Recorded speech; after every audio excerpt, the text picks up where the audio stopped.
ਨੇ ਮੇਰੀਆਂ ਨੂੰ ਸਵਾਗਤ ਹੈ ਜੀ। ਸਤਿ ਸ੍ਰੀ ਅਕਾਲ ਜੀ। ਜੀ ਸ਼ੁਕਰੀਆ ਸਾਰਿਆਂ ਨੂੰ। ਸਤਿ ਸ੍ਰੀ ਅਕਾਲ ਜੀ। ਸਾਡੇ ਅੱਜ ਦੇ ਇਸ ਪ੍ਰੋਗਰਾਮ ਨੂੰ ਤੁਹਾਡੇ ਸਾਰਿਆਂ ਤੱਕ ਪਹੁੰਚਾਉਣ 'ਚ ਸਹਿਯੋਗ ਕਰਦੇ ਨੇ ਖਾਲਸਾ ਇੰਸ਼ੋਰੈਂਸ ਏਜੰਸੀ, ਜਿਨ੍ਹਾਂ ਦੇ ਕੋਲੋਂ ਤੁਸੀਂ ਹਰ ਇੱਕ ਤਰੀਕੇ ਦੀ ਇੰਸ਼ੋਰੈਂਸ ਕਰਵਾ ਸਕਦੇ ਹੋ। ਇੰਸ਼ੋਰੈਂਸ ਬਾਰੇ ਪਤਾ ਕਰਨ ਲਈ ਕਾਲ ਕਰ ਸਕਦੇ ਹੋ ਨੰਬਰ 408 272 2500 ਦੇ ਉੱਤੇ। ਮੈਡੀਕਲ ਦੇ ਲਈ ਅਪਲਾਈ ਕਰਨਾ ਚਾਹੁੰਦੇ ਹੋ, ਚੱਲ ਰਹੇ ਮੈਡੀਕਲ ਦੇ ਵਿੱਚ ਚੇਂਜਸ ਕਰਵਾਉਣਾ ਚਾਹੁੰਦੇ ਹੋ, ਵੱਖ-ਵੱਖ ਪਲਾਨਸ ਬਾਰੇ ਜਾਣਕਾਰੀ ਹਾਸਲ ਕਰਨੀ ਹੈ ਤਾਂ ਇਹਨਾਂ ਦੇ ਨਾਲ ਸੰਪਰਕ ਕਰ ਸਕਦੇ ਹੋ 408 272 2500 ਦੇ ਉੱਤੇ। ਯੂਐਸ ਇਮੀਗ੍ਰੇਸ਼ਨ ਦਾ ਹੋਵੇ ਕਿਸੇ ਵੀ ਤਰੀਕੇ ਦਾ ਕੰਮ, ਕਾਲ ਅਟਰਨੀ ਜੇਟੇਡ ਕਹਿਣਾ 415 909 0503। G K Dhanota, Krishan Dhanota, Yuba City, Baljinder Singh Najar, Woodland, Paramjit Kaur Rangi, Vacaville, Harnek Singh Pabla, Renton Washington, Buta Singh Ranipur, Fresno ਤੇ ਜੀਐਨ ਟਾਇਰ ਐਂਡ ਲੂਬ, ਜਿਨ੍ਹਾਂ ਦੇ ਕੋਲੋਂ ਤੁਸੀਂ truck wash, oil change, air brake ਦਾ ਕੰਮ ਕਰਵਾ ਸਕਦੇ ਹੋ। ਨਵੇਂ ਪੁਰਾਣੇ ਟਾਇਰ ਵਾਜਿਬ ਕੀਮਤਾਂ ਤੇ ਖਰੀਦ ਸਕਦੇ ਹੋ। ਸੈਂਟਰਨੈਲਾ 'ਚ ਲੋਕੇਸ਼ਨ ਹੈ। ਕਾਲ ਨੰਬਰ ਹੋਤਾ 209 277 0113। ਇਹਨਾਂ ਸਾਰਿਆਂ ਨੂੰ ਧੰਨਵਾਦ। ਜੇਕਰ ਤੁਸੀਂ ਵੀ ਇਸ ਪ੍ਰੋਗਰਾਮ ਨੂੰ ਸਪਾਂਸਰ ਕਰਨਾ ਚਾਹੁੰਦੇ ਹੋ, ਸੰਪਰਕ ਕਰ ਸਕਦੇ ਹੋ 408 722 7698 ਦੇ ਉੱਤੇ। ਮਿੰਟੂ ਜੀ, ਗੱਲਬਾਤ ਦਾ ਸਿਲਸਿਲਾ ਸ਼ੁਰੂ ਕਰਦੇ ਜਾਈਏ। ਐਡਵੋਕੇਟ ਧਾਮੀ ਹੁਣਾਂ ਦਾ ਬਿਆਨ ਆਇਆ, ਕਹਿੰਦੇ ਵੀ ਸਾਕਾ ਨੀਲਾ ਤਾਰਾਂ ਤੋਂ ਬਾਅਦ ਪਹਿਲੀ ਵਾਰ ਇੰਨੀ ਸਖਤ ਸੁਰੱਖਿਆ ਪ੍ਰਬੰਧ ਹੋਏ ਨੇ। ਓਵਰਆਲ ਇਹ ਸਾਰੇ ਦੇ ਚੱਲਦਿਆਂ ਸੰਗਤਾਂ ਦਾ ਉਤਸ਼ਾਹ ਕਿੱਦਾਂ ਰਿਹਾ ਪ੍ਰੋਗਰਾਮਾਂ ਨੂੰ ਲੈ ਕੇ?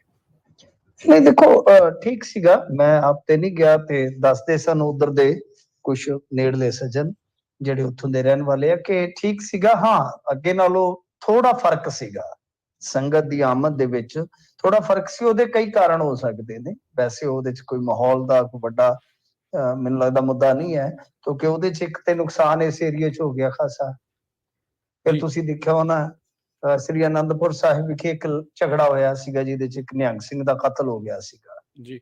ਤੇ ਕੁਝ ਮਾਹੌਲ ਜਿਹੜਾ ਇਹ ਕੁਝ ਵਜ੍ਹਾ ਹੈਗੀਆਂ ਨੇ ਜਿਹਦੇ ਕਰਕੇ ਹੋ ਸਕਦਾ ਹੈ ਕਿ ਕੁਝ ਸੰਗਤ ਦੀ ਆਮਦ ਦੇ ਵਿੱਚ ਥੋੜੀ ਘਾਟ ਰਹੀ ਹੋਵੇ। ਪਰ ਹਰਸ਼ ਉਲਾਸ, ਉਤਸ਼ਾਹ, ਉਹ ਜੋਸ਼, ਉਹਦੇ 'ਚ ਕੋਈ ਕਮੀ ਨਹੀਂ ਆਉਂਦੀ। ਹਾਲਾਂਕਿ ਦੇਖੋ, ਇਸ ਗੱਲ ਦੀ ਸਾਰਿਆਂ ਨੇ ਸ਼ਿਕਾਇਤ ਕੀਤੀ ਤੇ ਆਪਾਂ ਵੀ ਪਿਛਲੇ 2 ਦਿਨਾਂ ਤੋਂ ਗੱਲ ਕਰਦੇ ਪਏ ਹਾਂ ਕਿ ਉੱਥੇ ਜਿਸ ਤਰ੍ਹਾਂ ਦਾ ਮਾਹੌਲ ਸਿਰਜ ਦਿੱਤਾ ਗਿਆ। ਅੱਜ ਵੀ ਦੱਸਦੇ ਆ ਕਿ ਤਲਾਸ਼ੀਆਂ ਹੋ ਰਹੀਆਂ ਸਨ, ਜਗ੍ਹਾ ਜਗ੍ਹਾ ਚੈਕਿੰਗ ਹੋ ਰਹੀ ਸੀਗੀ, ਬਹੁਤ ਜ਼ਿਆਦਾ ਪੁੱਛਗਿੱਛ ਹੋ ਰਹੀ ਸੀਗੀ। ਜਿਹੜੇ ਵੀ ਖਾਸ ਤੌਰ ਤੇ ਗੁਰਸਿੱਖ ਨੌਜਵਾਨ ਸਨ, ਤਾਂ ਇਹ ਚੀਜ਼ ਜਿਹੜੀ ਆ ਉਹ ਹੈਗੀ ਆ। ਇਹਦੇ 'ਚ ਕੋਈ ਸ਼ੱਕ ਨਹੀਂ, ਕੋਈ ਦੋ ਰਾਏ ਨਹੀਂ। ਇੱਥੋਂ ਤੱਕ ਕਿ ਮੈਂ ਖੁਦ ਇੱਕ ਪੁਲਿਸ ਵਾਲਿਆਂ ਦੇ ਗਰੁੱਪ ਦੇ ਵਿੱਚ, ਹਾਲਾਂਕਿ ਫੋਟੋ ਤੇ ਚਲੋ ਗਾ ਨਹੀਂ ਮਿਲਦੀ ਹੁੰਦੀ, ਉੱਥੇ ਦੇਖਿਆ, ਮੈਨੂੰ ਦਿਖਾਇਆ ਕਿਸੇ ਨੇ ਕਿ ਅੰਦਰ ਤੱਕ ਪੁਲਿਸ ਲੱਗੀ ਹੋਈ ਸੀ। ਉਹਨਾਂ ਨੇ ਕਿਹਾ ਕਿ ਸਾਡੇ ਮੁਲਾਜ਼ਮ ਨੇ। ਤਾਂ ਮਤਲਬ ਕਿ ਇਹਦੇ ਤੇ ਇਤਰਾਜ਼ ਵੀ ਹੋਇਆ ਕਿ ਜਿਹੜੇ ਸਾਦੇ ਵਰਦੀਆਂ ਦੇ ਵਿੱਚ ਤੁਸੀਂ ਸਾਦੇ ਕੱਪੜਿਆਂ 'ਚ ਤੁਸੀਂ ਉੱਥੇ ਲਾਏ ਨੇ ਪੁਲਿਸ ਵਾਲੇ, ਉਹਨਾਂ ਨੂੰ ਬਾਹਰ ਕਰੋ। ਪਰ ਬਾਵਜੂਦ ਇਸ ਤੇ ਚਲੋ ਇਹ ਦਿਨ, ਇਹ ਦਿਹਾੜਾ ਜਿਹੜਾ ਉਹ ਬੀਤ ਗਿਆ। ਖੈਰ, ਇਹ ਸਟੇਟਮੈਂਟ ਜਿਹੜੀ ਹੈ ਧਾਮੀ ਸਾਹਿਬ ਦੀ ਆਈ ਹੈ ਕਿ ਸਾਕਾ ਨੀਲਾ ਤਾਰਾ ਤੋਂ ਬਾਅਦ ਪਹਿਲੀ ਵਾਰ ਇੰਨੇ ਸਖਤ ਸੁਰੱਖਿਆ ਪ੍ਰਬੰਧ ਅਸਾਂ ਵੇਖੇ ਆ। ਤੇ ਇਹ ਤੇ ਵਾਕਿਆ ਉਹਨਾਂ ਨੇ ਪਹਿਲਾਂ ਹੀ ਕਹਿ ਦਿੱਤਾ ਸੀਗਾ ਕਿ ਅਸੀਂ ਪਰਿੰਦੇ ਨੂੰ ਪਰ ਨਹੀਂ ਮਾਰਨ ਦੇਵਾਂਗੇ। ਪਤਾ ਨਹੀਂ ਇਹ ਕਿਸ ਤਰ੍ਹਾਂ ਦੀ ਵਰਡਿੰਗ ਸੀਗੀ। ਫਿਰ ਤੁਸੀਂ ਇੱਕ ਚੀਜ਼ ਹੋਰ ਦੇਖੋ ਕਿ ਪੰਜਾਬ ਪੁਲਿਸ ਨੇ ਡਿਨਾਈ ਕੀਤਾ ਕਿ 146 ਨਹੀਂ ਲੱਗੀ, ਜਦ ਕਿ ਪ੍ਰਸ਼ਾਸਕੀ ਅਧਿਕਾਰੀਆਂ ਦਾ ਨੋਟ ਜਿਹੜਾ ਹੈ, ਉਹ ਪੱਤਰ ਹੈ ਜਿਹੜਾ, ਉਹ ਵਾਇਰਲ ਹੈ। ਤਾਂ ਜਿਨ੍ਹਾਂ ਨੂੰ ਹੁਣ ਇਹ ਨਹੀਂ ਪਤਾ ਕਿ ਉੱਥੇ ਜਿੱਥੇ ਹਜ਼ਾਰਾਂ ਲੱਖਾਂ ਦੀ ਆਮਦ ਜਿਹੜੀ ਹੈ ਤੈਅ ਹੋਵੇ ਤਾਂ ਉੱਥੇ 144 ਦੀ ਕੀ ਅਹਿਮੀਅਤ ਹੁੰਦੀ ਹੈ। ਤਾਂ ਤੁਸੀਂ ਸੋਚ ਸਕਦੇ ਹੋ ਕਿ ਕਿਸ ਤਰ੍ਹਾਂ ਦਾ ਮਾਹੌਲ ਹੈ। ਤਾਂ ਖੈਰ, ਜੇ ਆਪਾਂ ਗੱਲ ਕਰੀਏ ਅਕਾਲ ਤਖਤ ਸਾਹਿਬ ਦੇ ਜਥੇਦਾਰ ਜੀ ਦਿੱਤਾ, ਇਹਨਾਂ ਨੇ ਵੀ ਅੱਜ ਸੰਦੇਸ਼ ਦਿੱਤਾ ਤੇ ਇਹਨਾਂ ਨੇ ਗੁਰੂ ਸਾਹਿਬ ਦੇ ਸ਼ਸਤਰਾਂ ਦੇ ਦਰਸ਼ਨ ਕਰਾਏ, ਉਹ ਪਰੰਪਰਾਵਾਂ ਦੀਆਂ ਗੱਲਾਂ ਕੀਤੀਆਂ। ਖਾਸ ਤੌਰ ਤੇ ਨੌਜਵਾਨਾਂ ਨੂੰ ਅਪੀਲ ਵੀ ਕੀਤੀ ਕਿ ਸ਼ਸਤਰਧਾਰੀ ਹੋਵੋ, ਅੰਮ੍ਰਿਤਪਾਨ ਕਰੋ, ਕਿਉਂਕਿ ਗੁਰੂ ਸਾਹਿਬ ਦੀ ਇਹੋ ਇੱਛਾ ਹੁੰਦੀ ਹੈ ਕਿ ਉਹਨਾਂ ਦੇ ਧੀਆਂ ਪੁੱਤ ਉਹਨਾਂ ਵਰਗੇ ਹੋਣ। ਤਾਂ ਮਤਲਬ ਕਿ ਇਸ ਤਰ੍ਹਾਂ ਉਹਨਾਂ ਨੇ ਤਕਰੀਰ ਕੀਤੀ ਹੈ। ਤਾਂ ਅੱਜ ਦਾ ਦਿਨ ਜਿਹੜਾ ਉਹ ਤਾਂ ਬੀਤ ਗਿਆ ਤੇ ਸਿਮਰਨਜੀਤ ਸਿੰਘ ਮਾਨ, ਲਖਾ ਸਦਾਨਾ, ਇਹ ਵੀ ਆਏ ਹੋਏ ਸਨ। ਹੋਰ ਪੰਥਕ ਜਥੇਬੰਦੀਆਂ ਦੇ ਬੰਦੇ ਉੱਥੇ ਪਹੁੰਚੇ ਹੋਏ ਸਨ। ਤਾਂ ਸਿਮਰਨਜੀਤ ਸਿੰਘ ਮਾਨ ਹੋਰਾਂ ਨੂੰ ਜਦੋਂ ਪੁੱਛਿਆ ਗਿਆ ਕਿ ਬਈ ਅੰਮ੍ਰਿਤਪਾਲ ਸਿੰਘ ਹੋਰਾਂ ਨੂੰ ਸਰੈਂਡਰ ਕਰਨਾ ਚਾਹੀਦਾ ਕਿ ਨਹੀਂ, ਤਾਂ ਉਹ ਕਹਿੰਦੇ ਕਿ ਸਿੱਖ ਕਦੇ ਸਰੈਂਡਰ ਨਹੀਂ ਕਰਦਾ, ਨਹੀਂ ਕਰਨਾ ਚਾਹੀਦਾ। ਮਤਲਬ ਤਾਂ ਉਹ ਜਥੇਦਾਰ ਸਾਹਿਬ ਤੋਂ ਉਲਟ ਬੋਲ ਕੇ ਗਏ ਨੇ। ਤਾਂ ਇਹ ਸਾਰੀ ਸੂਰਤ ਹਾਲ ਸੀਗੀ ਅੱਜ ਦੇ ਦਿਨ ਦੀ। ਤਾਂ ਵਿਸਾਖੀ ਦਾ ਦਿਨ ਜਿਹੜਾ ਸੀਗਾ, ਉਹਦੇ ਬਾਰੇ ਇਹਨਾਂ ਨੇ ਬਹੁਤ ਜ਼ਿਆਦਾ ਸਖਤਾਈ, ਕਰੜਾਈ ਕੀਤੀ ਹੋਈ ਸੀਗੀ। ਖੈਰ, ਸੁੱਖ ਸੁੱਖਾਂ ਨਾਲ ਸਾਰਾ ਕੁਝ ਜਿਹੜਾ ਇੱਕ ਵਾਰੀ ਬੀਤ ਗਿਆ ਜੀ। ਜਥੇਦਾਰ ਸਾਹਿਬ ਨੇ ਇਹ ਵੀ ਕਿਹਾ ਵੀ ਪੰਜਾਬ ਦੇ ਸ਼ਾਂਤ ਪਾਣੀਆਂ 'ਚ ਪੱਥਰ ਮਾਰਿਆ ਜਾ ਰਿਹਾ ਆ, ਸੋ ਇਹ ਮਾਹੌਲ ਨੂੰ ਦਿਖਾਇਆ ਜਿਹੜਾ ਜਾ ਰਿਹਾ ਹੈ ਉਸ ਨੂੰ ਲੈ ਕੇ ਹੀ ਉਹਨਾਂ ਦੀ ਇਹ ਟਿੱਪਣੀ ਦੇਖ ਸਕਦੇ ਹਾਂ। ਨਹੀਂ ਦੇਖੋ, ਉਹਨਾਂ ਨੇ ਇਹ ਗੱਲਾਂ ਤਾਂ ਦੁਹਰਾਈਆਂ ਨੇ, ਉਹ ਇਹਦਾ ਸੰਦਰਭੀਕਰਨ ਉਹਨਾਂ ਦਾ ਇੱਕ ਵੱਖਰਾ ਹੈ। ਕਹਿੰਦੇ ਕਿ ਕਈ ਵਾਰ ਸ਼ਾਂਤ ਪਾਣੀਆਂ 'ਚ ਖੁਦ ਹੀ ਹਲਚਲ ਪੈਦਾ ਕੀਤੀ ਜਾਂਦੀ ਹੈ। ਤਾਂ ਮਤਲਬ ਇਹੀ ਹੈ ਕਿ ਪੰਜਾਬ ਦੇ ਵਿੱਚ ਕੋਈ ਵੱਡੀ ਗੜਬੜ ਨਹੀਂ ਹੈਗੀ, ਕੋਈ ਐਸੀ ਕੋਈ ਇੰਸਰਜੈਂਸੀ ਨਹੀਂ ਹੈਗੀ, ਪਰ ਕਈ ਵਾਰ ਦਿਖਾਇਆ ਜਾਂਦਾ ਜਾਣਬੁੱਝ ਕੇ। ਉਹਨਾਂ ਦੇ ਕਹਿਣ ਦਾ ਮਤਲਬ ਇਹ ਸੀਗਾ, ਜਿਹੜੀ ਕਿ ਕਹਿ ਲਓ ਕਿ ਰੈਪੀਟੀਸ਼ਨ ਹੀ ਹੈ। ਅੱਗੇ ਵੀ ਵਾਰ-ਵਾਰ ਉਹ ਕਹਿ ਰਹੇ ਨੇ, ਉਹ ਵਾਰ-ਵਾਰ ਜਦੋਂ ਵੀ ਬੋਲਦੇ। ਜੀ, ਜੀ। ਤੇ ਮਿੰਟੂ ਜੀ, ਕੱਲ੍ਹ ਜਦੋਂ ਆਪਾਂ ਦੇਖ ਰਹੇ ਸੀਗੇ ਵੀ ਰਾਜਸਥਾਨ ਦੇ ਵਿੱਚ ਹਨੂੰਮਾਨਗੜ੍ਹ ਤੇ ਹੋਰ ਇਲਾਕਿਆਂ 'ਚ ਛਾਪੇਮਾਰੀ ਚੱਲ ਰਹੀ ਸੀ, ਵਿੱਚੇ ਹੀ ਕਨਸੋਹਾਂ ਜਾਂ ਗੱਲਾਂ ਏਦਾਂ ਸੀਗੀਆਂ ਵੀ ਵਿੱਕੀ ਅੰਮ੍ਰਿਤਪਾਲ ਇੱਧਰ ਆ ਸਕਦਾ ਆ ਜਾਂ ਇੱਧਰ ਸਰੈਂਡਰ ਕਰੂਗਾ, ਏਦਾਂ ਦੀ ਕੋਈ ਚੀਜ਼ ਤਾਂ ਨਹੀਂ ਉੱਥੇ ਨਜ਼ਰ ਆਈ? ਨਹੀਂ, ਐਸੀ ਕੋਈ ਨਹੀਂ, ਹੁਣ ਤੱਕ ਤਾਂ ਕੋਈ ਨਜ਼ਰ ਨਹੀਂ ਆਈ, ਕੋਈ ਖਬਰ ਨਹੀਂ ਆਈ। ਤੇ ਬਾਕੀ ਇਹ ਸਰਗਰਮੀ ਤਾਂ ਫਿਰ ਹੁੰਦੀ ਆ, ਜਿਵੇਂ ਮੈਂ ਕੱਲ ਹੀ ਗੱਲ ਦੱਸੀ ਸੀਗੀ ਤੁਹਾਨੂੰ ਕਿ ਜਿੱਥੇ ਵੀ ਇਹਨਾਂ ਨੂੰ ਇਨਪੁਟ ਮਿਲਦੀ ਹੈ ਉੱਥੇ ਇਹਨਾਂ ਦੀ ਸਰਗਰਮੀ ਵੇਖਣ ਨੂੰ ਮਿਲਦੀ ਆ। ਪਰ ਜਿਹੜੀ ਇੱਕ ਗੱਲ ਜੋੜੀ ਜਾ ਰਹੀ ਸੀਗੀ ਕਿ ਸ਼ਾਇਦ ਅੰਮ੍ਰਿਤਪਾਲ ਸਿੰਘ ਇੱਥੇ ਆ ਸਕਦਾ ਹੈ, ਤਾਂ ਇਹਨਾਂ ਨੇ ਉਹਦੀ ਤਿਆਰੀ ਕੀਤੀ ਹੋਈ ਸੀ। ਇਹਦੇ ਵਿੱਚ ਤਾਂ ਕੋਈ ਸ਼ੱਕ ਨਹੀਂ, ਕੋਈ ਦੋ ਰਾਏ ਨਹੀਂ। ਜੀ, ਜੀ, ਜੀ। ਅਗਲੀ ਮਿੰਟੂ ਜੀ ਗੱਲ ਕਰੀਏ, ਪੰਜਾਬ ਸਰਕਾਰ ਨੇ ਕੇਂਦਰ ਦੀ ਮੰਨਣ ਤੋਂ ਇਨਕਾਰ ਕੀਤਾ। ਹਾਂਜੀ ਦੇਖੋ, ਕੇਂਦਰ ਸਰਕਾਰ ਕਹਿ ਰਹੀ ਆ ਕਿ RDF ਜਿਹੜਾ ਹੈ ਨਾ ਉਹ 1% ਤੁਸੀਂ ਘਟਾਓ। ਇਹ ਪੱਤਰ ਜਿਹੜਾ ਬੀਤੇ ਦਿਨ ਹੀ ਲਿਖਿਆ ਗਿਆ ਸੀਗਾ, ਪਿਊਸ਼ ਗੋਇਲ ਜਿਹੜੇ ਮਿਨਿਸਟਰ ਨੇ, ਕੇਂਦਰੀ ਵਜ਼ੀਰ ਨੇ ਜਿਹੜੇ, ਉਹਨਾਂ ਵੱਲੋਂ ਪੱਤਰ ਲਿਖਿਆ ਗਿਆ ਸੀਗਾ। ਤਾਂ ਇਹਨਾਂ ਨੇ ਹੁਣ ਜਵਾਬ ਦੇ ਦਿੱਤਾ ਹੈ ਕਿ 2 ਨਹੀਂ, ਅਸੀਂ 3% ਹੀ ਲਵਾਂਗੇ। ਜਦ ਕਿ ਆਪਾਂ ਜੇ ਦੇਖੀਏ ਤੇ ਖਾਸੀ ਵੱਡੀ ਰਕਮ ਜਿਹੜੀ ਹੈ ਉਹ ਇਸ ਵੇਲੇ ਫਸੀ ਹੋਈ ਹੈ। 1110 ਕਰੋੜ ਝੋਨੇ ਦੀ ਖਰੀਦ 21-22 ਵਾਲੀ, ਫਿਰ ਕਣਕ ਦੀ ਖਰੀਦ 22-23 ਵਾਲੀ 650 ਕਰੋੜ, ਝੋਨੇ ਦੀ ਖਰੀਦ 22-23 ਵਾਲੀ 1112 ਕਰੋੜ। ਤਾਂ ਟੋਟਲ ਜੇ ਤੁਸੀਂ ਦੇਖੋਗੇ ਤਾਂ ਇਹ ਰੁਪਈਆ ਬਣ ਜਾਂਦਾ 2872 ਕਰੋੜ, ਜਿਹੜਾ ਕਿ 3 ਸੀਜ਼ਨਾਂ ਦਾ RDF ਦਾ ਬਕਾਇਆ ਪਿਆ। ਤਾਂ ਇਹਨਾਂ ਨੇ ਚਿੱਠੀ ਲਿਖੀ ਸੀ ਕਿ ਸ਼ਾਇਦ ਇਹਨਾਂ ਦਾ ਇਹੋ ਹੀ ਸੋਚਣਾ ਹੋਵੇ ਕਿ ਅਸੀਂ ਪੰਜਾਬ ਨੂੰ ਕਹਿੰਦੇ ਆ ਕਿ 3 ਦੀ ਜਗ੍ਹਾ ਤੁਸੀਂ 2 ਕਰ ਲਓ ਤੇ ਤੁਹਾਨੂੰ ਇਹ ਪੈਸੇ ਦੇ ਦੇਵਾਂਗੇ। ਤਾਂ ਭਗਵੰਤ ਮਾਨ ਹੋਰਾਂ ਨੇ ਸਾਫ਼ ਕਰ ਦਿੱਤਾ ਕਿ ਦੇਖੋ, ਅਸੀਂ ਆਪਣਾ ਜਿਹੜਾ 3% ਹੈ RDF ਉਹ ਲਵਾਂਗੇ ਹੀ ਲਵਾਂਗੇ। ਤਾਂ ਇਹ ਦੇਖੋ ਚੱਕਰ ਕੀ ਹੈ ਕਿ ਇਹਨਾਂ ਨੇ ਚਿੱਠੀ ਲਿਖੀ ਹੈ, ਚਿੱਠੀ ਦੇ ਵਿੱਚ ਲਿਖਿਆ ਕਿ ਇਹ ਅਨਾਜ ਹੈ ਜਿਹੜਾ ਜੀ ਉਹ ਗਰੀਬਾਂ ਕੋਲ ਜਾਣਾ ਹੁੰਦਾ ਹੈ ਤੇ ਤੁਸੀਂ ਕਿਰਪਾ ਕਰਕੇ 1% ਆਪਣਾ RDF ਘੱਟ ਕਰ ਦਿਓ। ਤੇ ਇਹਦੇ ਚ ਮੇਰੀ ਹਮੇਸ਼ਾ ਇੱਕ ਦਲੀਲ ਰਹਿੰਦੀ ਹੁੰਦੀ ਹੈ ਕਿ ਦੇਖੋ ਠੀਕ ਆ, ਇਹਦੇ ਵਿੱਚ ਕੋਈ ਸ਼ੱਕ ਨਹੀਂ, ਇੰਡੀਆ ਬਹੁਤ ਇੱਕ ਵੱਡਾ ਅਨਾਜ ਦਾ ਹਿੱਸਾ ਖਰੀਦ ਕੇ ਗਰੀਬਾਂ ਨੂੰ ਦਿੰਦਾ ਹੈ, ਮੁਫਤ ਦੇ ਵਿੱਚ ਦਿੰਦਾ ਹੈ, ਇਹਦੇ ਚ ਕੋਈ ਸ਼ੱਕ ਨਹੀਂ ਹੈ। ਇਹ ਬਹੁਤ ਵਧੀਆ ਮਤਲਬ ਕਿ ਫੂਡ ਸਿਕਿਉਰਿਟੀ ਦਾ ਇਹ ਐਕਟ ਲਿਆਂਦਾ ਗਿਆ ਸੀਗਾ, ਠੀਕ ਆ।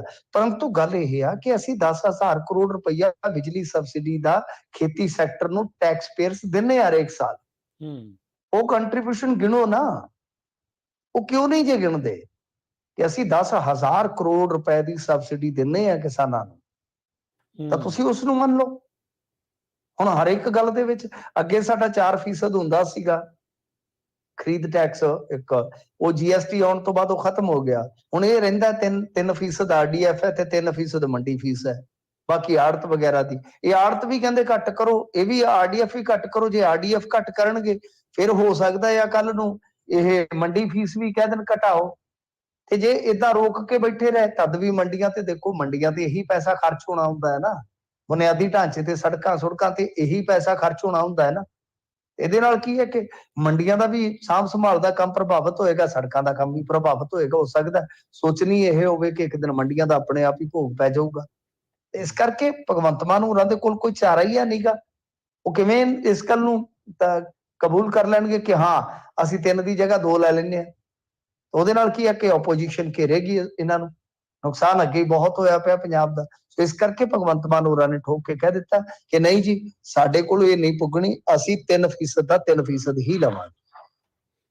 ਜੀ, ਜੀ, ਜੀ। ਅਗਲੀ ਮਿੰਟੂ ਜੀ ਗੱਲ ਕਰੀਏ, ਡਾਂਸਰ ਨੂੰ ਮਾਰਨ ਵਾਲੇ ਨੂੰ ਉਮਰ ਕੈਦ। ਹਾਂਜੀ ਦੇਖੋ, ਇਹ ਕੱਲ ਦਾ ਹੀ ਮਾਮਲਾ ਹੈ। ਵੈਸੇ ਕੱਲ ਵੀ ਖਬਰ ਆ ਗਈ ਸੀਗੀ, ਇਹਦੇ ਵਿੱਚ ਸਜ਼ਾ ਹੋ ਗਈ ਆ। ਸਜ਼ਾ ਕੀ ਹੈ ਕਿ ਇਹ ਤੁਹਾਨੂੰ ਯਾਦ ਹੋਣਾ ਹੈ, ਤਕਰੀਬਨ 7 ਕੁ ਸਾਲ ਪਹਿਲਾਂ ਦਾ ਮਾਮਲਾ, ਜਦੋਂ ਮੌੜ ਦੇ ਪੈਲੇਸ ਦੇ ਵਿੱਚ ਨਾਚ ਹੋ ਰਿਹਾ ਸੀਗਾ ਡਾਂਸਰ ਨੱਚ ਰਹੀ ਸੀ, ਮਲੋਟ ਦੀ ਡਾਂਸਰ ਸੀਗੀ, ਤੇ ਉਹ ਇੱਕ ਵਿਅਕਤੀ ਫਾਇਰ ਕਰਦਾ, ਫਾਇਰ ਸਿੱਧਾ ਉਹਦੇ ਪੇਟ 'ਚ ਜਾ ਕੇ ਲੱਗਦਾ ਤੇ ਉਹਦੀ ਥਾਈ ਮੌਤ ਹੋ ਜਾਂਦੀ ਹੈ। ਉਹ ਵੀਡੀਓ ਬਹੁਤ ਵਾਇਰਲ ਹੋਇਆ ਸੀਗਾ। ਉਸ ਤੋਂ ਬਾਅਦ ਲੋਕਾਂ ਨੇ ਬਹੁਤ ਵਿਰੋਧ ਕੀਤਾ ਸੀਗਾ। ਹਾਲਾਂਕਿ ਪਹਿਲਾਂ ਦੋਸ਼ੀ ਨੂੰ ਰਾਹਤ ਵੀ ਮਿਲ ਗਈ ਸੀ, ਫਿਰ ਸਮਾਜ ਸੇਵੀ, ਕੁਛ ਵਕੀਲ ਜਿਹੜੇ ਅੱਜ ਕੱਲ੍ਹ ਕਾਫੀ ਚਰਚਿਤ ਨੇ, ਹਾਕਮ ਸਿੰਘ ਵਰਗੇ, ਤਾਂ ਉਹ ਇਸ ਕੇਸ ਦੇ ਵਿੱਚ ਕਾਫੀ ਜ਼ਿਆਦਾ ਇਨਵੋਲਵ ਰਹੇ ਨੇ। ਇਹ ਮਾਮਲਾ ਚੁੱਕਿਆ ਗਿਆ, ਕੁਝ ਹੋਰ ਸਮਾਜ ਸੇਵੀਆਂ ਨੇ ਵੀ ਚੁੱਕਿਆ, ਤਾਂ ਇਹ ਚੱਲਦਾ ਚੱਲਦਾ ਕੇਸ ਜਿਹੜਾ ਸੀਗਾ ਫਿਰ ਹੁਣ ਅੰਜਾਮ ਤੱਕ ਪਹੁੰਚਿਆ, ਜਿਹਦੇ ਵਿੱਚ ਜਿਹੜਾ ਦੋਸ਼ੀ ਸੀਗਾ ਉਹਨੂੰ 8 ਸਾਲ ਦੀ ਸਜ਼ਾ ਸੁਣਾਈ ਗਈ ਆ। ਜਿਹੜਾ ਦੂਸਰਾ ਵਿਅਕਤੀ ਸੀਗਾ ਇਸ ਮਾਮਲੇ ਦੇ ਵਿੱਚ ਨਾਮਜ਼ਦ, ਉਸਨੂੰ ਬਰੀ ਕਰ ਦਿੱਤਾ ਗਿਆ। ਦੇਖੋ ਗੱਲ ਕੀ ਹੈ ਕਿ ਫਿਰ ਵੀ 7 ਸਾਲ ਲੱਗ ਗਏ। ਇਹ ਬਹੁਤ ਹਾਈ ਪ੍ਰੋਫਾਈਲ ਮਾਮਲਾ ਸੀਗਾ ਕਿਸੇ ਟਾਈਮ ਦੇ ਵਿੱਚ। ਤਾਂ ਮੇਰਾ ਤਾਂ ਮੰਨਣਾ ਇਹੋ ਹੈ ਕਿ ਦੇਖੋ ਜਦੋਂ ਇਸ ਤਰ੍ਹਾਂ ਦਾ ਕੁਝ ਹੋਵੇ, ਜਦੋਂ ਇਸ ਤਰ੍ਹਾਂ ਦੀ ਕੋਈ ਗੱਲ ਹੋਵੇ, ਤਾਂ ਉੱਥੇ ਕੀ ਹੈ ਕਿ ਬਹੁਤ ਤੇਜ਼ੀ ਦੇ ਨਾਲ ਇਹ ਸਾਰਾ ਕੁਝ ਹੋਣਾ ਚਾਹੀਦਾ ਹੈ, ਤਾਂ ਕਿ ਇਹ ਜਿਹੜੀਆਂ ਗੱਲਾਂ ਨੇ ਉਹ ਬਹੁਤ ਹੱਦ ਤੱਕ ਜਦੋਂ ਜ਼ਹਿਨੀਅਤ 'ਚ ਤਾਜ਼ਾ ਹੋਣ ਤਾਂ ਉੱਥੇ ਪ੍ਰਭਾਵ ਪਵੇ ਉਹਨਾਂ ਦਾ ਕਿ ਹਾਂ ਜੇ ਅਜਿਹਾ ਹੁੰਦਾ ਹੈ, ਇਨ ਕੇਸ ਕਿਸੇ ਕੋਲੋਂ ਵੀ ਹੁੰਦਾ ਹੈ, ਤਾਂ ਉੱਥੇ ਆਹ ਸਜ਼ਾ ਹੋ ਸਕਦੀ ਆ। ਕਿਉਂਕਿ ਹੁਣ ਤਾਂ ਮੈਂ ਜਿਵੇਂ ਤੁਹਾਨੂੰ ਚੇਤਾ ਕਰਾ ਰਿਹਾ, ਹੋ ਸਕਦਾ ਕਿਸੇ ਨੂੰ ਚੇਤਾ ਆ ਜਾਵੇ ਇਸ ਕੇਸ ਦਾ, ਕਿਸੇ ਨੂੰ ਨਾ ਚੇਤਾ ਆਵੇ, ਪਰ ਇਹ ਕੇਸ ਇੱਕ ਇਸ ਤਰ੍ਹਾਂ ਦਾ ਕੇਸ ਸੀਗਾ ਕਿ ਉਸ ਵੇਲੇ ਲੋਕ ਵਿਰੋਧ ਦੇ ਵਿੱਚ ਖਲੋ ਗਏ ਸਨ। ਇੱਕ ਤਾਂ ਜਿਹੜੇ ਨੱਚਣ ਗਾਉਣ ਵਾਲੇ ਬਈ ਪੇਟ ਦੇ ਖਾਤਰ, ਤਾਂ ਉਹਨਾਂ ਦੀ ਜ਼ਿੰਦਗੀ ਦਾਅ ਤੇ ਨਾ ਲਾਓ, ਇਸ ਤਰ੍ਹਾਂ ਫੁਕਰਪੰਤੀ ਦੇ ਵਿੱਚ ਫਾਇਰਿੰਗ ਵਗੈਰਾ ਨਾ ਕਰੋ। ਇੱਕ ਮਤਲਬ ਕਿ ਇਸ ਤਰ੍ਹਾਂ ਦੀ ਲਹਿਰ ਖੜੀ ਹੋਈ ਸੀਗੀ ਉਸ ਵੇਲੇ, ਲੋਕਾਂ 'ਚ ਰੋਸ ਸੀਗਾ। ਅੱਜ ਉਹ ਘਟਨਾ ਭੁੱਲ ਗਈ ਆ। ਇਹ ਇੱਕ ਛੋਟੀ ਜੀ ਖਬਰ ਬਣ ਕੇ ਰਹਿ ਗਈ ਕਿ 8 ਸਾਲ ਦੀ ਸਜ਼ਾ। ਤਾਂ ਉਹਦੇ ਵਿੱਚ ਕੱਲੀ ਜੁਡੀਸ਼ਰੀ ਮੇਰੇ ਖਿਆਲ ਨਾਲ ਜ਼ਿੰਮੇਵਾਰ ਨਹੀਂ ਹੈ ਕਿ ਜੁਡੀਸ਼ਰੀ ਨੂੰ ਕਹੀਏ ਕਿ ਉਹ ਲੇਟ ਹੋ ਜਾਂਦੀ ਆ। ਇਹਦੇ 'ਚ ਇੱਕ ਤੇ ਹੁੰਦਾ ਕਿ ਦੋਸ਼ੀਆਂ ਕੋਲ ਬਹੁਤ ਸਾਰੇ ਆਪਸ਼ਨ ਨੇ ਕਾਨੂੰਨੀ ਪ੍ਰਕਿਰਿਆ ਦੇ, ਫਿਰ ਦੂਜਾ ਇਹ ਆ ਕਿ ਸਾਰੇ ਸਬੂਤ ਵਗੈਰਾ, ਐਵੀਡੈਂਸ ਵਗੈਰਾ ਜਿਹੜੇ ਪੇਸ਼ ਕਰਨੇ ਹੁੰਦੇ ਨੇ, ਉਹ ਸਾਰਾ ਕੰਮ ਪੁਲਿਸ ਦਾ ਹੁੰਦਾ ਹੈ। ਤਾਂ ਇਸ ਕਰਕੇ ਇਹ ਚੀਜ਼ਾਂ ਜੇ ਸਹੀ ਢੰਗ ਨਾਲ ਹੋਣ, ਸਹੀ ਢੰਗ ਨਾਲ ਛੇਤੀ ਕੀਤਿਆਂ ਇਹ ਫੈਸਲੇ ਆਉਣ, ਤਾਂ ਕਿ ਇਹਨਾਂ ਚੀਜ਼ਾਂ ਦਾ ਮਾਨਸਿਕਤਾ ਤੇ ਪ੍ਰਭਾਵ ਪਵੇ ਲੋਕਾਂ ਦੀ ਕਿ ਹਾਂ ਜੇਕਰ ਅਸੀਂ ਅਜਿਹਾ ਕਰਦੇ ਹਾਂ ਤਾਂ ਫਿਰ ਸਾਨੂੰ ਬੜੇ ਗੰਭੀਰ, ਬੜੇ ਭਿਆਨਕ ਸਿੱਟੇ ਇਹਦੇ ਭੁਗਤਣੇ ਪੈ ਸਕਦੇ ਆ। ਜੀ ਜੀ ਬਿਲਕੁਲ। ਅਗਲੀ ਮਿੰਟੂ ਜੀ ਗੱਲ ਕਰਦੇ ਜਾਈਏ, ਪਾਇਲਟ ਨੇ ਬਣਾਇਆ ਸੀ ਗਲਤ ਸਰਟੀਫਿਕੇਟ, ਉਸ ਦੇ ਉੱਤੇ ਕਾਰਵਾਈ। ਹਾਂਜੀ ਦੇਖੋ, ਪਾਇਲਟ ਨੂੰ ਅਰੈਸਟ ਕਰ ਲਿਆ ਗਿਆ। ਵੈਸੇ ਪਾਇਲਟ ਜੌਬ ਚੰਗੀ ਲੰਬੀ ਕਰ ਗਿਆ ਹੈ। ਠੀਕ ਹੈ, ਦੱਸਦੇ ਆ ਕਿ ਇਹ ਜਿਹੜਾ ਸੀਗਾ ਡੇਰਾ ਬਸੀ ਪੁਲਿਸ ਨੇ ਪਾਇਲਟ ਫੜਿਆ, ਜਿਹੜਾ ਕਿ 17 ਸਾਲ ਪਹਿਲਾਂ ਇੱਕ ਹੋਰ ਪਛੜੇ ਵਰਗ ਦਾ ਪ੍ਰਮਾਣ ਪੱਤਰ ਬਣਾ ਕੇ ਸਰਕਾਰੀ ਜੌਬ ਲੈ ਗਿਆ ਸੀ। 에ਅਰ ਇੰਡੀਆ ਦੇ ਇਸ ਪਾਇਲਟ ਨੂੰ ਇੰਦਰਾ ਗਾਂਧੀ ਇੰਟਰਨੈਸ਼ਨਲ 에ਅਰਪੋਰਟ ਤੋਂ ਬੀਤੇ ਦਿਨੀ ਗ੍ਰਿਫਤਾਰ ਕੀਤਾ ਗਿਆ ਹੈ। ਤਾਂ ਹੁਣ ਇਸ ਨੂੰ ਡੇਰਾਬੱਸੀ ਕੋਰਟ ਦੇ ਵਿੱਚ ਪੇਸ਼ ਕੀਤਾ ਗਿਆ। ਤਾਂ ਮਤਲਬ ਕਿ ਇਹ ਜਿਹੜਾ ਪਾਇਲਟ ਹੈ ਉਹ ਪੰਜਾਬ ਦਾ ਹੀ ਹੈ ਜਿਹੜਾ ਇੱਥੇ ਆਇਆ। ਤਾਂ ਇਹ ਬੇਸਿਕਲੀ ਜ਼ੀਰਕਪੁਰ ਦੇ ਨੇੜੇ ਦਾ ਹੀ ਹੈ, ਤੇ ਉੱਥੋਂ ਇਸਨੇ ਇਹ ਸਰਟੀਫਿਕੇਟ ਬਣਾ ਕੇ 2006 ਦੇ ਵਿੱਚ ਡੇਰਾਬੱਸੀ ਤਹਿਸੀਲ ਦਫ਼ਤਰ ਦੇ ਵਿੱਚ ਇਹ ਝੂਠਾ ਪਿਛੜਾ ਵਰਗ ਪ੍ਰਮਾਣ ਪੱਤਰ ਬਣਾ ਕੇ ਸਰਕਾਰੀ ਨੌਕਰੀ ਹਾਸਲ ਕੀਤੀ ਸੀਗੀ। ਤਾਂ ਇਹਦੀ ਸ਼ਿਕਾਇਤ ਜਿਹੜੀ ਸੀਗੀ ਉਹ ਚੰਡੀਗੜ੍ਹ ਨਿਵਾਸੀ ਕਿਸੇ ਵਿਅਕਤੀ ਨੇ ਕੀਤੀ ਸੀ ਕਿ ਇਹ ਜਿਹੜਾ ਦੋਸ਼ੀ ਹੈ ਇਸਨੇ ਗੈਰ ਕ੍ਰੀਮੀ ਲੇਅਰ ਦੇ ਤਹਿਤ OBC ਪ੍ਰਮਾਣ ਪੱਤਰ, ਮਤਲਬ ਕਿ ਜੋ ਸਭ ਸਰੋਤਾਂ ਤੋਂ ਘੱਟੋ ਘੱਟ ਆਮਦਨ ਦਾ ਹੁੰਦਾ ਹੈ, ਉਹ ਬਣਾਇਆ, ਜਦ ਕਿ ਇਹ ਗੱਲ ਜਿਹੜੀ ਹੈ ਕਿ ਉਹ ਝੂਠੀ ਹੈ। ਜੋ ਉਸਨੇ ਕਿਹਾ ਕਿ ਮੇਰੀ ਆਮਦਨ ਜਿਹੜੀ ਹੈ ਉਹ 2.5 ਲੱਖ ਰੁਪਏ ਤੋਂ ਜ਼ਿਆਦਾ ਨਹੀਂ ਹੈ ਉਸ ਵੇਲੇ। ਤਾਂ ਖੈਰ ਇਹਨੂੰ ਬੁਲਾਇਆ ਗਿਆ ਵਾਰ-ਵਾਰ, ਪਰੰਤੂ ਉਹ ਕੋਈ ਨਾ ਕੋਈ ਬਹਾਨਾ ਲਾ ਕੇ ਟਾਲ ਮਟੋਲ ਕਰਦਾ ਰਿਹਾ। ਅਖੀਰ ਉਹਦਾ ਲੁੱਕਆਊਟ ਸਰਕੂਲਰ ਜਾਰੀ ਕੀਤਾ ਗਿਆ ਤੇ ਫਿਰ LOC ਜਾਰੀ ਹੋਣ ਤੋਂ ਬਾਅਦ ਪੁਲਿਸ ਨੇ ਉਸਨੂੰ ਦਿੱਲੀ 에ਅਰਪੋਰਟ ਤੋਂ ਗ੍ਰਿਫਤਾਰ ਕਰ ਲਿਆ। ਤਾਂ ਦੇਖੋ ਗੱਲ ਇਹ ਆ ਕਿ ਇਸ ਤਰ੍ਹਾਂ ਦੀ ਹਾਈ ਪ੍ਰੋਫਾਈਲ ਨੌਕਰੀ ਦੇ ਵਿੱਚ, ਜੌਬ ਦੇ ਵਿੱਚ ਵੀ ਇਹ ਸਾਰਾ ਕੁਛ ਆ। ਇਸ ਤੋਂ ਪਹਿਲਾਂ ਫਾਜ਼ਿਲਕਾ ਦੇ ਵਿੱਚ ਇੱਕ ਕੇਸ ਜਿਹਦੇ ਚ ਸੁਖਪਾਲ ਖਹਿਰਾ ਦਾ ਵੀ ਜ਼ਿਕਰ ਆ ਗਿਆ ਸੀਗਾ, ਬੜਾ ਸਿਆਪਾ ਪਿਆ ਰਿਹਾ। ਉਸ ਮਾਮਲੇ ਦੇ ਵਿੱਚ ਵੀ ਉੱਥੇ ਜਿਹੜਾ ਜੱਜ ਸੀਗਾ ਉਹਦੇ ਸਰਟੀਫਿਕੇਟ ਦਾ ਵੀ ਰੌਲਾ ਪੈ ਗਿਆ ਸੀਗਾ। ਇਸ ਤੋਂ ਇਲਾਵਾ ਹੋਰ ਕਈ ਅਫਸਰ ਨੇ ਪੰਜਾਬ ਦੇ ਵਿੱਚ ਜਿਨ੍ਹਾਂ ਦਾ ਰੌਲਾ ਪਿਆ ਫਿਰਦਾ। ਤਾਂ ਕਹਿਣ ਦਾ ਮਤਲਬ ਹੈ ਕਿ ਇੰਨੀਆਂ ਹਾਈ ਪ੍ਰੋਫਾਈਲ ਜੌਬਾਂ ਵਾਸਤੇ ਵੀ ਦੇਖੋ ਕਿਸ ਤਰ੍ਹਾਂ ਸਰਟੀਫਿਕੇਟਾਂ ਦਾ ਜੁਗਾੜ ਕੀਤਾ ਜਾਂਦਾ ਹੈ। ਤਾਂ ਇਹ ਬਹੁਤ ਖਤਰਨਾਕ ਗੱਲ ਆ, ਬਹੁਤ ਵੱਡੀ ਗੱਲ ਆ। ਤੇ ਇਹਦੇ ਨਾਲ ਕੀ ਹੈ ਕਿ ਇੱਕ ਤਾਂ ਚਲੋ ਕਾਨੂੰਨੀ ਤੌਰ ਤੇ ਜਿਹੜਾ ਇਸ ਤਰ੍ਹਾਂ ਦਾ ਕਰਦਾ ਹੈ ਉਹਦਾ ਫਸਣ ਦਾ ਇਮਕਾਨ ਤੇ ਰਹਿੰਦਾ, ਬਾਕੀ ਜੋ ਹੱਕਦਾਰ ਵਿਅਕਤੀ ਉਹਦਾ ਹੱਕ ਵੀ ਮਾਰਿਆ ਜਾਂਦਾ। ਸੋ ਇਸ ਪਾਇਲਟ ਨੇ ਬਹੁਤ ਲੰਮਾ ਅਰਸਾ, ਯਾਨੀ ਤੁਸੀਂ ਹਿਸਾਬ ਲਾ ਲਓ ਕਿ 17 ਸਾਲ ਪਹਿਲਾਂ ਸਰਟੀਫਿਕੇਟ ਬਣਾਇਆ ਸੀਗਾ, ਜੌਬ ਹਾਸਲ ਕੀਤੀ ਸੀਗੀ, ਤਾਂ ਬੜਾ ਲੰਮਾ ਅਰਸਾ ਜੌਬ ਜਾਲੀ ਸਰਟੀਫਿਕੇਟ ਤੇ ਕਰ ਲਈ ਸੀ। ਜੀ ਜੀ। ਮਿੰਟੂ ਜੀ, ਹੁਣ ਦੇਖੋ ਸਰਟੀਫਿਕੇਟਾਂ ਨੂੰ ਲੈ ਕੇ, ਡਿਗਰੀਆਂ ਨੂੰ ਲੈ ਕੇ ਬੜੇ ਰੌਲੇ ਜਿਹੜੇ ਉਹ ਪੈਂਦੇ ਆ, ਫਾਈਨ ਵੀ ਹੋ ਜਾਂਦੇ ਆ ਜਿਹੜੇ ਡਿਗਰੀ ਮੰਗਦਾ ਆ। ਕੀ ਉਸ ਆਧਾਰ ਦੇ ਉੱਤੇ ਕੀ ਲੋਕ ਅੱਗੇ ਜਾ ਕੇ ਵੀ ਨਾ ਕਰ ਸਕਦੇ ਆ, ਅਸੀਂ ਡਿਗਰੀਆਂ ਨਹੀਂ ਦਿਖਾਉਣੀਆਂ, ਅਸੀਂ ਆਹ ਨਹੀਂ ਚੀਜ਼ ਜਿਹੜੀ ਦਿਖਾਉਣੀ? ਕਿਉਂਕਿ ਪ੍ਰਧਾਨ ਮੰਤਰੀ ਸਾਹਿਬ ਦੀ ਡਿਗਰੀ ਮੰਗਣ ਦੇ ਉੱਤੇ ਕਾਫੀ ਰਾਮ ਰੌਲਾ ਪਿਆ ਸੀਗਾ, ਆਪਾਂ ਵੇਖਿਆ ਸੀਗਾ। ਨਹੀਂ, ਇਹ ਪੜ੍ਹਾਈ ਵਾਲੀ ਨਹੀਂ ਹੈ, ਇਹ ਤਾਂ ਦੂਸਰਾ ਹੈ ਨਾ, ਦੂਸਰਾ ਨਹੀਂ, ਮੈਂ ਉਹ ਸਰਟੀਫਿਕੇਟ ਗੱਲ ਹੈ ਕਰਦਾ ਵੀ ਕਾਸਟ ਜੇ ਦੂਸਰੇ ਨੂੰ ਕਿਸੇ ਨੂੰ ਵੀ ਇਦਾਂ ਪੁੱਛਿਆ ਜਾਂਦਾ। ਨਹੀਂ, ਉਹਨਾਂ ਦੇ ਦੇਖੋ, ਜਿਹੜਾ ਬੰਦਾ ਜੌਬ ਦੇ ਵਿੱਚ ਹੈ, ਸਰਕਾਰੀ ਤਨਖਾਹ ਲੈਂਦਾ, ਤਾਂ ਉਹਦੀ ਮਤਲਬ ਕਿ ਡਿਗਰੀ ਵੇਖੀ ਜਾ ਸਕਦੀ ਆ। ਕੁਛ ਹੱਦ ਤੱਕ ਡਿਨਾਈ ਵੀ ਕਰਦੇ ਨੇ, ਪਰ ਗਾਂ ਕਮਿਸ਼ਨ ਹੁਕਮ ਦੇ ਦਿੰਦਾ। ਤਾਂ ਜਿਹੜੀ ਗੱਲ ਹੈਗੀ ਆ ਨਾ ਨਰਿੰਦਰ ਮੋਦੀ ਦੀ ਡਿਗਰੀ ਦੀ, ਤਾਂ ਨਰਿੰਦਰ ਮੋਦੀ ਦੀ ਡਿਗਰੀ ਵੀ ਪਬਲਿਕ ਡੋਮੇਨ 'ਚ ਹੈ, ਉਹ ਤਾਂ ਇਹਨਾਂ ਨੇ ਆਪ ਹੀ ਰੱਖ ਦਿੱਤੀ ਸੀ। ਹਾਲਾਂਕਿ ਉਹਦੇ ਤੇ ਸਵਾਲ ਕਈ ਨੇ। ਡਿਗਰੀ ਉਹ ਵੀ ਆਈ ਹੋਈ ਹੈ ਜਨਤਕ, RTI ਦੇ ਵਿੱਚ ਜਦੋਂ ਹੁਕਮ ਹੋ ਗਿਆ ਸੀ ਕੇਂਦਰੀ ਸੂਚਨਾ ਕਮਿਸ਼ਨ ਦਾ, ਤਾਂ ਇਹਨਾਂ ਨੇ ਉਸੇ ਦਿਨ ਯੂਨੀਵਰਸਿਟੀ ਵਾਲਿਆਂ ਨੇ ਉਹ ਵੈਬਸਾਈਟ ਤੇ ਪਾ ਦਿੱਤੀ ਸੀ, ਈਵਨ ਦੈਟ ਕਿ ਅਮਿਤ ਸ਼ਾਹ ਨੇ ਪ੍ਰੈਸ ਕਾਨਫਰੰਸ ਕਰਕੇ ਵੀ ਉਹ ਡਿਗਰੀ ਦਿਖਾ ਦਿੱਤੀ ਸੀ। ਹਾਲਾਂਕਿ ਉਸ ਡਿਗਰੀ ਤੇ ਕਈ ਸਵਾਲ ਆ ਜਿਹੜੇ ਉਸ ਵੇਲੇ ਮਤਲਬ ਕਿ ਡਿਗਰੀ ਹੋਲਡਰ ਆ, ਉਹ ਕਹਿੰਦੇ ਕਿ ਉਸ ਵੇਲੇ ਹੱਥ ਲਿਖਤ ਮਤਲਬ ਕਿ ਹੁੰਦੀਆਂ ਸੀ ਡਿਗਰੀਆਂ, ਇਹ ਕੰਪਿਊਟਰਾਈਜ਼ਡ ਹੈ, ਯਾਨੀ ਪ੍ਰਿੰਟਡ, ਕੰਪਿਊਟਰ ਪ੍ਰਿੰਟਡ ਹੈ ਇਹ। ਤਾਂ ਉਹਦੇ ਤੇ ਕਈ ਸਵਾਲ ਵੈਸੇ ਬਾਅਦ ਚ ਆਏਗੇ, ਪਰ ਉਹ ਡਿਗਰੀ ਉਹ ਵੀ ਪਬਲਿਕ ਡੋਮੇਨ ਦੇ ਵਿੱਚ ਹੀ ਹੈ।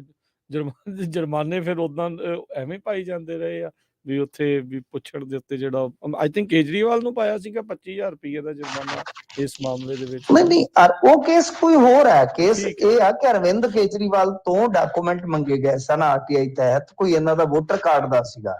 ਤਾਂ ਇਹਨਾਂ ਨੇ ਅੱਗੋਂ ਇਹ ਅੜਫਸ ਕੀਤੀ ਸੀ ਕਿ ਮੈਂ ਉਦੋਂ ਤੱਕ ਆਪਣਾ ਕਿਉਂ ਦੇਵਾਂ ਜਦ ਤੱਕ ਨਰਿੰਦਰ ਮੋਦੀ ਦੀ ਡਿਗਰੀ ਨਹੀਂ ਤੁਸੀਂ ਦਿਖਾਉਂਦੇ। ਇਹ ਅੜਫਸ ਸੀ। ਹਾਂਜੀ, ਇਸ ਤਰ੍ਹਾਂ ਮਤਲਬ ਕਿ ਉਹ ਮਾਮਲਾ ਅੱਗੇ ਵਧਿਆ ਸੀ।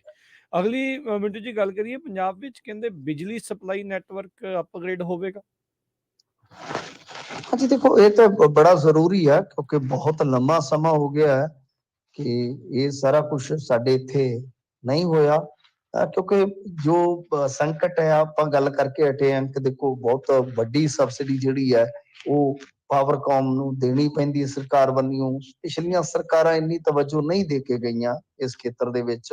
ਹਾਲਾਂਕਿ 2008 ਦੇ ਵਿੱਚ ਜਦੋਂ ਬਿਜਲੀ ਸੰਕਟ ਆਇਆ, ਉਦੋਂ ਅਕਾਲੀਆਂ ਨੂੰ ਹੱਥਾਂ ਪੈਰਾਂ ਦੀ ਪਈ, ਫਿਰ ਇਹਨਾਂ ਨੇ ਲਈ ਦੇ ਦਈ ਦੇ ਥਰਮਲ ਚਲਵਾਏ ਤੇ ਚਲੋ ਸੰਭਲ ਗਏ।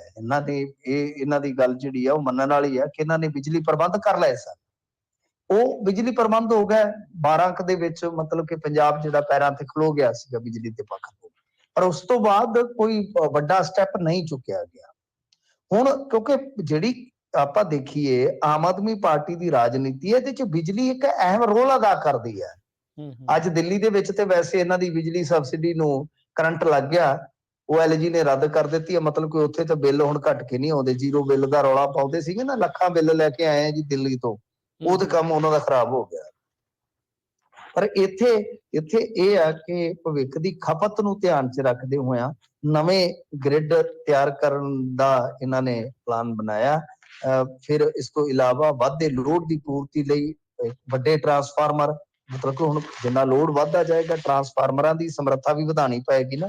ਫਿਰ ਇਸ ਤੋਂ ਇਲਾਵਾ ਨਵੀਆਂ ਟਰਾਂਸਮਿਸ਼ਨ ਲਾਈਨਾਂ ਜਿਹੜੀਆਂ ਉਹ ਵਿਛਾਉਣੀਆਂ ਨੇ। 2027 ਤੱਕ ਇਹਨਾਂ ਨੇ ਗੋਲ ਰੱਖਿਆ, ਟਾਰਗੇਟ ਰੱਖਿਆ ਕਿ ਅਸੀਂ ਇਹ ਸਾਰਾ ਕੰਮ ਜਿਹੜਾ ਉਹ ਕਰ ਦਿਆਂਗੇ ਤੇ ਇਹਦੇ ਤੇ ਤਕਰੀਬਨ 10,000 ਕਰੋੜ ਰੁਪਇਆ ਜਿਹੜਾ ਉਹ ਖਰਚ ਕੀਤਾ ਜਾਊਗਾ। ਮਤਲਬ ਕਿ ਓਵਰਲੋਡ ਅਤੇ ਲੰਬੀ ਦੂਰੀ ਤੱਕ ਫੀਡ ਕਰਨ ਵਾਲੇ ਜਿਹੜੇ ਸਟੇਸ਼ਨਾਂ ਦੇ ਲੋਡ ਨੂੰ ਵੰਡਿਆ ਜਾਏਗਾ ਜ਼ਰੂਰਤ ਮੁਤਾਬਕ। ਡਿਸਟ੍ਰੀਬਿਊਸ਼ਨ ਟਰਾਂਸਫਾਰਮਰ ਜਿਹੜੇ ਉਹ ਲਾਏ ਜਾਣਗੇ, 66 kV sub station power transformer ਲਗਾਉਣ ਦੇ ਨਾਲ IT ਦੇ ਆਧਾਰਿਤ ਡਿਸਟ੍ਰੀਬਿਊਸ਼ਨ ਸਿਸਟਮ ਮੀਟਰਿੰਗ ਦੇ ਕੰਮ ਵੀ ਕੀਤੇ ਜਾਣਗੇ। ਦੇਖੋ ਗੱਲ ਕੀ ਹੈ ਕਿ ਵੈਸੇ ਤਾਂ ਇਹ ਚੀਜ਼ਾਂ ਜਿਹੜੀਆਂ ਨੇ ਉਹ ਕੇਂਦਰੀ ਯੋਜਨਾ ਦਾ ਵੀ ਹਿੱਸਾ ਹੈਗੀਆਂ ਨੇ, ਤਾਂ ਉਹਨਾਂ ਨੇ ਇਹਨਾਂ ਨੂੰ ਬਹੁਤ ਸਾਰਾ ਪੈਸਾ ਦਿੱਤਾ ਹੈ, ਤਾਂ ਉਹ ਇੱਕ DRSS ਕੁਝ ਇਸ ਤਰ੍ਹਾਂ ਦੀ ਸਕੀਮ ਹੈਗੀ ਆ, ਉਹਦੇ ਵਿੱਚ ਇਹਨਾਂ ਨੇ ਅੱਗੇ ਵਧਣਾ। ਪਰ ਇਹਨਾਂ ਨੇ ਸਾਰਾ 2027 ਵਾਸਤੇ ਪ੍ਰੋਗਰਾਮ ਆਪਣਾ ਜਿਹੜਾ ਉਹ ਸੈੱਟ ਕਰ ਲਿਆ। ਵਧੀਆ ਗੱਲ ਹੈ, ਕਿਉਂਕਿ ਮੈਂ ਜਿਵੇਂ ਤੁਹਾਨੂੰ ਕਿਹਾ ਕਿ ਹੇਠਲੇ ਪੱਧਰ ਤੇ ਜ਼ਰੂਰਤ ਹੈ, ਮਾੜੀ ਜਿਹੀ ਹਵਾ ਵਗਦੀ ਹੈ। ਹਵਾ ਛੱਡੋ, ਕਬੂਤਰ ਵੀ ਕਿਤੇ ਤਾਰ ਤੇ ਬੈਠਾ ਹੋਵੇ ਨਾ ਮਾੜਾ ਜਿਹਾ, ਤੇ ਜ਼ੋਰ ਦੇ ਨਾਲ ਉਹਨੂੰ ਖੁਸ਼ੀ ਆਈ ਹੋਵੇ ਤੇ ਖੰਭ ਖੁੰਭ ਮਾਰੇ ਤੇ ਲਾਈਟ ਚਲੇ ਜਾਂਦੀ। ਇਹਨਾਂ ਦਾ ਇਹ ਹਾਲ ਆ। ਮਾੜੀ ਜਿਹੀ ਹਵਾ, ਅਜੇ ਹਨੇਰੀ ਪਾਕਿਸਤਾਨ ਚ ਹੁੰਦੀ ਹੈ ਤੇ ਬਿਜਲੀ ਪਹਿਲਾਂ ਬੰਦ ਹੋ ਜਾਂਦੀ ਹੈ, ਤਾਰ ਨਾ ਡਿੱਗ ਪਵੇ ਥੱਲੇ। ਮਤਲਬ ਕਿ ਬਹੁਤਾ ਹੀ ਮੰਦਾ ਹਾਲ ਆ, ਬਹੁਤ ਹੀ ਮੰਦਾ ਹਾਲ ਆ ਤਾਰਾਂ ਤੂਰਾਂ ਦਾ। ਸੋ ਨਵੇਂ ਸਿਰੇ ਤੋਂ ਵਾਕਿਆ ਕੰਮ ਕਰਨ ਦੀ ਜ਼ਰੂਰਤ ਆ। ਪਰ ਇਸ ਤੋਂ ਵੀ ਵੱਡੀ ਗੱਲ ਇਹ ਆ ਕਿ ਤੁਹਾਨੂੰ ਨਿਰਭਰਤਾ ਜਿਹੜੀ ਹੈ ਉਹ ਆਪਣੀ ਦਿਨੋਂ ਦਿਨ ਘਟਾਉਣੀ ਪਏਗੀ ਕੋਲੇ ਤੋਂ। ਇਸ ਤੋਂ ਇਲਾਵਾ ਜੋ ਵੱਖ-ਵੱਖ ਵਸੀਲਿਆਂ ਤੋਂ ਬਾਹਰੋਂ ਖਰੀਦੀ ਜਾਂਦੀ ਹੈ, ਉਹ ਬਹੁਤ ਪੈਸਾ ਉਧਰ ਨੂੰ ਖਿੱਚਿਆ ਜਾਂਦਾ ਹੈ। ਇਹ ਦੋ ਚੈਲੰਜ ਹੈਗੇ ਨੇ, ਇੱਕ ਤਾਂ ਕੋਲੇ ਦੀ ਖਪਤ ਘਟਾਓ, ਦੂਸਰਾ ਕਿ ਪੈਦਾਵਾਰ ਜਿਹੜੀ ਹੈ ਉਹਦੇ ਵਸੀਲੇ ਤੁਹਾਨੂੰ ਬਦਲਣੇ ਪੈਣਗੇ। ਹੁਣ ਦੇਖੋ ਅੱਗੇ ਕਿਸ ਤਰ੍ਹਾਂ ਵੱਧਦੇ ਆ। ਪਰ ਬਿਜਲੀ ਦੇ ਮਾਮਲੇ 'ਚ ਚੰਗੀ ਗੱਲ ਇਹਨਾਂ ਨੇ ਇਹ ਕੀਤੀ ਆ ਕਿ 20,000 ਕਰੋੜ ਰੁਪਈਆ ਨਗਦ ਫੜਾ ਦਿੱਤਾ ਐਤਕੀ PSPCL ਨੂੰ, ਪਾਵਰਕਾਮ ਨੂੰ, ਕਿਲਾ ਚੱਕੋ ਤੁਸੀਂ ਵਰਤੋ। ਤੇ ਇਸ ਤੋਂ ਇਲਾਵਾ ਜਿਵੇਂ ਮੈਂ ਤੁਹਾਨੂੰ ਦੱਸਿਆ ਕਿ 10,000 ਕਰੋੜ ਰੁਪਏ ਦਾ ਇਹ ਰੱਖ ਦਿੱਤਾ ਹੈ ਕਿ ਬਈ ਤੁਸੀਂ ਆ ਜੋ ਲਾਈਨਾਂ ਵਗੈਰਾ ਇਹਨਾਂ ਦਾ ਜੋ ਲੋਡ ਆ, ਟਰਾਂਸਫਾਰਮਰਾਂ ਤੋਂ ਲੈ ਕੇ ਜਿਹੜੇ ਗ੍ਰਿਡ ਆ, ਇਹ ਸਾਰਿਆਂ ਦਾ ਨਵੀਨੀਕਰਨ ਕਰੋ ਤੇ ਇਹਨਾਂ ਦੀ ਗਿਣਤੀ ਵਧਾਓ। ਤਾਂ ਵਧੀਆ ਕਦਮ ਹੈ। ਜੀ ਜੀ, ਬਿਲਕੁਲ ਜੀ, ਲੋੜ ਤਾਂ ਇਹਦੀ ਵਾਕਈ ਹੈਗੀ ਆ। ਮਿੰਟੂ ਜੀ ਕਹਿੰਦੇ ਅਚਾਨਕ ਨਹਿਰਾਂ ਵਿੱਚ ਛੱਡ ਦਿੱਤਾ ਗਿਆ ਪਾਣੀ, 5 ਨਹਿਰਾਂ ਵੀ ਟੁੱਟ ਗਈਆਂ।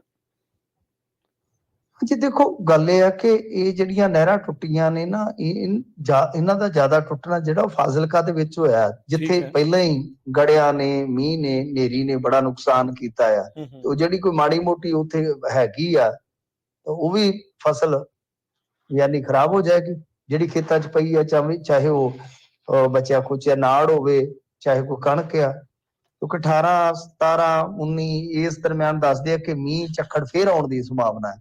ਤਾਂ ਜਿਨ੍ਹਾਂ ਨੇ ਫਸਲ ਆਪਣੀ ਵੱਢਣੀ, ਸਾਂਭਣੀ, ਸੰਭਾਲਣੀ ਆ, ਹੁਣ ਨਹਿਰਾਂ ਟੁੱਟ ਕੇ ਪਾਣੀ ਫੈਲ ਗਿਆ ਹੋਏਗਾ ਵਾਹਣ ਦੇ ਵਿੱਚ, ਖੇਤਰਾਂ 'ਚ, ਤਾਂ ਫਿਰ ਬਹੁਤ ਔਖਾ ਹੋ ਜਾਂਦਾ ਹੈ। ਤਾਂ ਜੰਡ ਵਾਲਾ ਖਰਤਾ, ਬਾਂਡੀ ਵਾਲਾ ਮਾਈਨਰ, ਊੜੀਆਂ ਵਾਲਾ ਮਾਈਨਰ, ਕੇਰੀਆਂ, ਆਲਮਸ਼ਾਹ ਸਾਰੇ ਮਤਲਬ ਕਿ ਇੱਧਰ ਨੇ ਫਾਜ਼ਿਲਕਾ ਏਰੀਏ ਦੇ ਵਿੱਚ। ਤੇ ਇਹ ਇਸ ਕਰਕੇ ਕਿਉਂਕਿ ਯਕਦਮ ਜਦੋਂ ਪਾਣੀ ਆਉਂਦਾ ਹੈ, ਹੁਣ ਦੇਖੋ ਕਈ ਵਾਰ ਕੀ ਹੁੰਦਾ ਕਿ ਅੱਗੇ ਡਾਫ ਲੱਗੀ ਹੁੰਦੀ ਆ, ਕਿਸੇ ਪੁਲ 'ਚ ਡਾਫ ਲੱਗੀ ਆ ਜਾਂ ਗਾਂ ਮੋਗੇ ਬੰਦ ਨੇ, ਤੋਂ ਇੱਕਦਮ ਪਾਣੀ ਚੜਦਾ ਫਿਰ ਉਹ ਸਾਈਡਾਂ ਤੋੜ ਦਿੰਦਾ। ਵੈਸੇ ਵੀ ਇਹਨਾਂ ਨੂੰ ਪ੍ਰੋਪਰ ਚੈੱਕ ਕਰਨ ਤੋਂ ਬਾਅਦ ਕਿ ਹਾਂ ਸਾਰੀਆਂ ਜਿਹੜੀਆਂ ਬਈ ਜਿਹੜੀਆਂ ਪਰੜੀਆਂ ਨੇ ਨਹਿਰਾਂ ਦੀਆਂ ਉਹ ਵਧੀਆ ਮਜ਼ਬੂਤ ਨੇ, ਉਸ ਤੋਂ ਬਾਅਦ ਪਾਣੀ ਛੱਡਣ ਦੀ ਲੋੜ ਹੁੰਦੀ ਹੈ।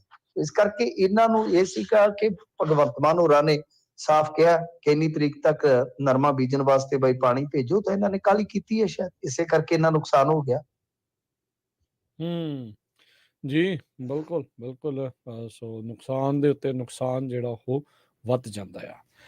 ਪਿੰਡੂ ਜੀ ਅਗਲੀ ਗੱਲ ਕਰਦੇ ਜਾਈਏ, ਮੌਲਾਨਾ ਅਬੁਲ ਕਲਾਮ ਨੂੰ ਸਿਲੇਬਸ ਚੋਂ ਆਊਟ ਕਰ ਦਿੱਤਾ ਗਿਆ। ਇਹ ਹੌਲੀ ਹੌਲੀ ਕਿਹੜੇ ਪਾਸੇ ਵੱਲ ਨੂੰ ਤੁਰੇ ਹੋਏ ਨੇ?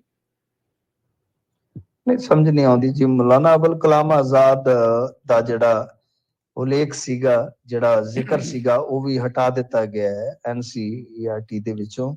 ਤਾਂ 11ਵੀਂ ਦਾ ਇਤਿਹਾਸ ਦਾ ਇਹ ਅਧਿਆਇ ਸੀਗਾ, ਇਹਨੂੰ ਇਹਨਾਂ ਨੇ ਚੱਕ ਦਿੱਤਾ। ਫਿਰ ਇਸ ਤੋਂ ਇਲਾਵਾ ਜੇ ਤੁਸੀਂ ਵੇਖੋਗੇ ਤਾਂ ਇਹਦੀ ਜਗ੍ਹਾ ਤੇ ਸੰਵਿਧਾਨ ਸਭਾ ਦੀਆਂ ਬੈਠਕਾਂ ਦੇ ਵਿੱਚ ਜੋ ਪ੍ਰਧਾਨਗੀ ਦਾ ਆਮ ਤੌਰ ਤੇ ਜਵਾਹਰ ਲਾਲ ਨਹਿਰੂ, ਰਜਿੰਦਰ ਪ੍ਰਸਾਦ ਜਾਂ BR ਅੰਬੇਦਕਰ ਜਿਹੜੇ ਕਰਦੇ ਸੀਗੇ, ਤਾਂ ਉਹ ਹਟਾ ਕੇ ਤੇ ਇਹਨਾਂ ਨੇ ਇਹ ਲੈ ਆਂਦਾ ਹੈ। ਤਾਂ ਗੱਲ ਇਹ ਆ ਕਿ ਜੋ ਸੰਵਿਧਾਨ ਸਭਾ ਦੀਆਂ ਬੈਠਕਾਂ ਦੀ ਸ਼ਿਰਕਤ ਸੀਗੀ, ਉਹਦੇ ਵਿੱਚ ਮੌਲਾਨਾ ਅਬੁਲ ਕਲਾਮ ਆਜ਼ਾਦ ਦਾ ਵੀ ਨਾਮ ਸੀਗਾ, ਪਰ ਉਹ ਹਟਾ ਦਿੱਤਾ ਗਿਆ, ਉਹ ਚੈਪਟਰ ਹਟ ਗਿਆ ਹੈ।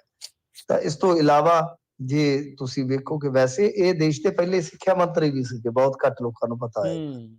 ਤਾਂ ਉਹਨਾਂ ਦਾ ਆਪਣਾ ਹੀ ਚੈਪਟਰ ਜਿਹੜਾ ਉਡਾ ਦਿੱਤਾ ਗਿਆ। ਕੁਝ ਜੰਮੂ ਕਸ਼ਮੀਰ ਦੇ ਨਾਲ ਵੀ ਜੁੜਿਆ ਸੀਗਾ ਇੱਕ ਚੈਪਟਰ, ਉਹ ਵੀ ਚੱਕਿਆ ਗਿਆ ਇਹਨਾਂ ਨੇ ਕਿ ਕਿਸ ਤਰ੍ਹਾਂ ਜੰਮੂ ਕਸ਼ਮੀਰ ਦਾ ਹਰਲੇਵਾ ਹੋਇਆ, ਕਿਸ ਤਰ੍ਹਾਂ ਉਹਨਾਂ ਨੂੰ 370 ਦੇ ਤਹਿਤ ਖੁਦ ਮੁਖਤਿਆਰੀ ਮਿਲੀ ਸੀਗੀ, ਉਹ ਵੀ ਚੱਕ ਦਿੱਤਾ ਗਿਆ। ਗੱਲ ਇਹ ਹੈ ਕਿ ਇਹਨਾਂ ਨੇ ਕਾਫੀ ਕੁਝ ਬਦਲਿਆ। ਇਹ ਵੈਸੇ ਤੇ ਜਦੋਂ ਦੀ ਮੋਦੀ ਗਵਰਨਮੈਂਟ ਆਈ ਹੈ, ਤੀਸਰੀ ਵਾਰੀ ਏਦਾਂ ਹੋਇਆ। ਤਾਂ ਇੱਥੋਂ ਤੱਕ ਕਿ ਇਹਨਾਂ ਨੇ ਤਾਂ ਮਹਾਤਮਾ ਗਾਂਧੀ ਦਾ ਵੀ ਹਟਾਇਆ, ਫਿਰ NCERT ਨੂੰ ਮਤਲਬ ਕਿ ਸਫਾਈ ਦੇਣੀ ਪਈ। ਪਰ ਬੜੇ ਇਹ ਚਲਾਕ ਨੇ, ਇਹਨਾਂ ਨੇ ਵਿੱਚ ਐਮਰਜੈਂਸੀ ਵਾਲਾ ਵੀ ਥੋੜਾ ਜਿਹਾ ਹਟਾ ਦਿੱਤਾ ਤਾਂ ਕਿ ਕਾਂਗਰਸ ਬਹੁਤਾ ਰੌਲਾ ਨਾ ਪਾਵੇ।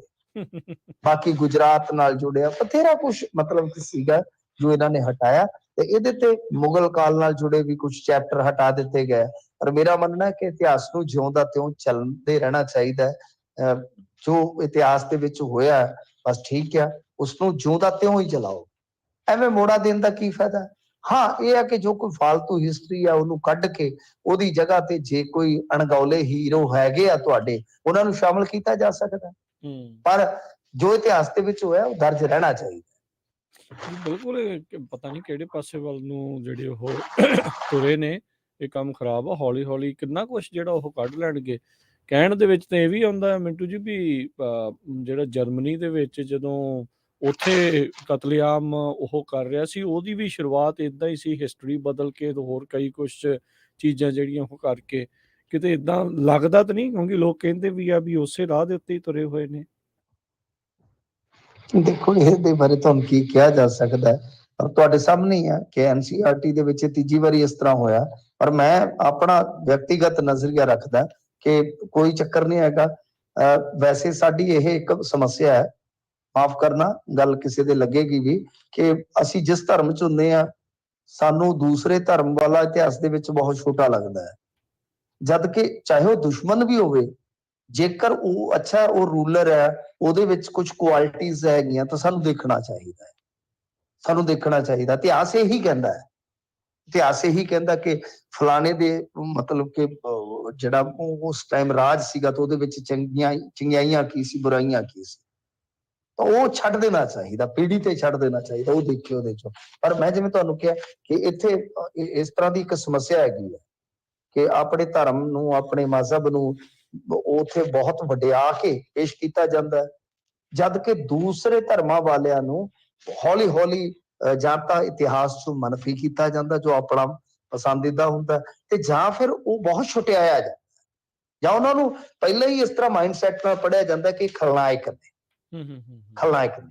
ਜਦ ਕਿ ਜੇ ਇਤਿਹਾਸ ਪੜ੍ਹਦੇ ਹੋ ਤੁਸੀਂ ਤਾਂ ਤੁਹਾਨੂੰ ਦੋਨੇ ਚੀਜ਼ਾਂ ਵੇਖਣੀਆਂ ਚਾਹੀਦੀਆਂ ਕਿ ਤੁਹਾਡਾ ਚਾਹੇ ਉਹ ਦੁਸ਼ਮਣ ਸੀਗਾ ਤਾਂ ਉਹ ਜਦੋਂ ਰੂਲ ਕਰ ਰਿਹਾ ਸੀਗਾ ਕਿ ਉਹਦੇ ਠੀਕ ਹੈ, ਸਾਡੇ ਨਾਲ, ਸਾਡੀ ਕੌਮ ਨਾਲ ਉਹਦੀ ਦੁਸ਼ਮਣੀ ਚੱਲ ਰਹੀ ਸੀ, ਪਰ ਓਵਰਆਲ ਉਹ ਕਿਵੇਂ ਸੀ, ਉਹ ਰੂਲ ਕਰਨ ਦਾ ਉਹਦਾ ਢੰਗ ਕੀ ਸੀਗਾ। ਸੋ ਇਹ ਤਾਂ ਹੀ ਇਤਿਹਾਸ ਅੱਗੇ ਵੱਧ ਸਕਦਾ ਵਧੀਆ ਢੰਗ ਨਾਲ, ਤਾਂ ਹੀ ਪੀੜ੍ਹੀਆਂ ਜਾਣੂ ਹੋ ਸਕਦੀ ਹੈ। ਪਰ ਇੱਥੇ ਸਮੱਸਿਆ ਹੈਗੀ ਹੈ ਇਹ। ਬਾਕੀ ਅੱਗੇ ਕੀ ਬਣੇਗਾ ਉਹਦੇ ਬਾਰੇ ਕੁਝ ਨਹੀਂ ਕਿਹਾ ਜਾ ਸਕਦਾ, ਪਰ ਜੇਕਰ ਇਸ ਤਰ੍ਹਾਂ ਹੋਏਗਾ ਤਾਂ ਬਹੁਤ ਮੰਦਭਾਗੀ ਗੱਲ ਹੈ। ਜੀ ਮੈਨੂੰ ਜੀ ਜਾਂਦੇ ਜਾਂਦੇ ਗੱਲ ਕਰ ਲਈਏ, ਕੇਜਰੀਵਾਲ ਹੁਣਾਂ ਨੂੰ ਸੀਬੀਆਈ ਨੇ ਸੰਮਨ ਕਰਤੇ ਆ ਦਿੱਲੀ ਦੀ ਉਹੀ ਲਿਕਰ ਪਾਲਿਸੀ ਜਿਹਦੇ ਤਹਿਤ, ਜਿਹਦੇ ਕਰਕੇ ਬਾਅਦ ਚ ਮਨੀਸ਼ ਸਿਸੋਦੀਆ ਇਸ ਟਾਈਮ ਅਰੈਸਟ ਨੇ, ਅੰਦਰ ਨੇ, ਕਹਿੰਦੇ ਐਤਵਾਰ ਨੂੰ ਸੱਦ ਲਿਆ ਆ।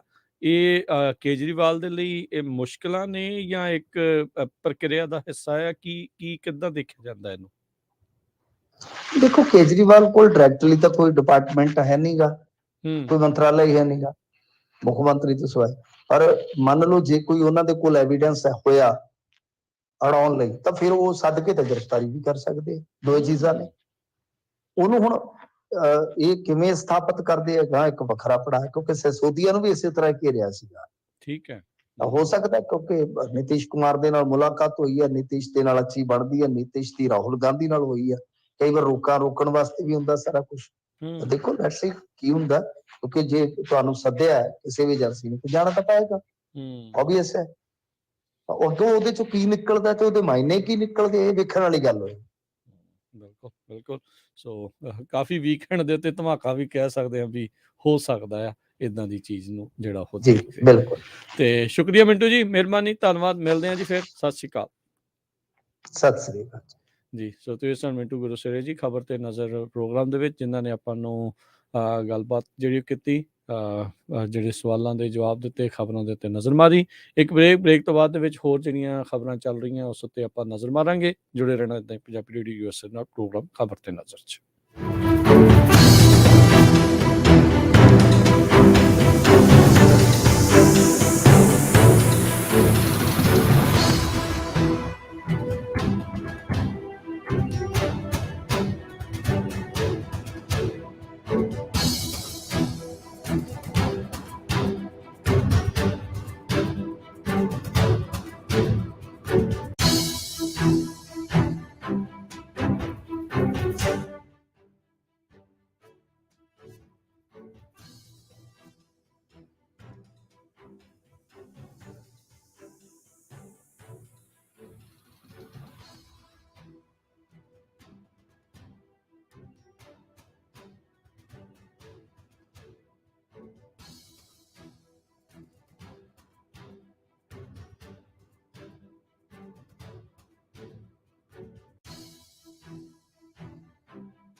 ਬ੍ਰੇਕ ਤੋਂ ਬਾਅਦ ਇੱਕ ਵਾਰੀ ਫਿਰ ਆਪ ਸਭ ਦਾ ਸਵਾਗਤ ਹੈ।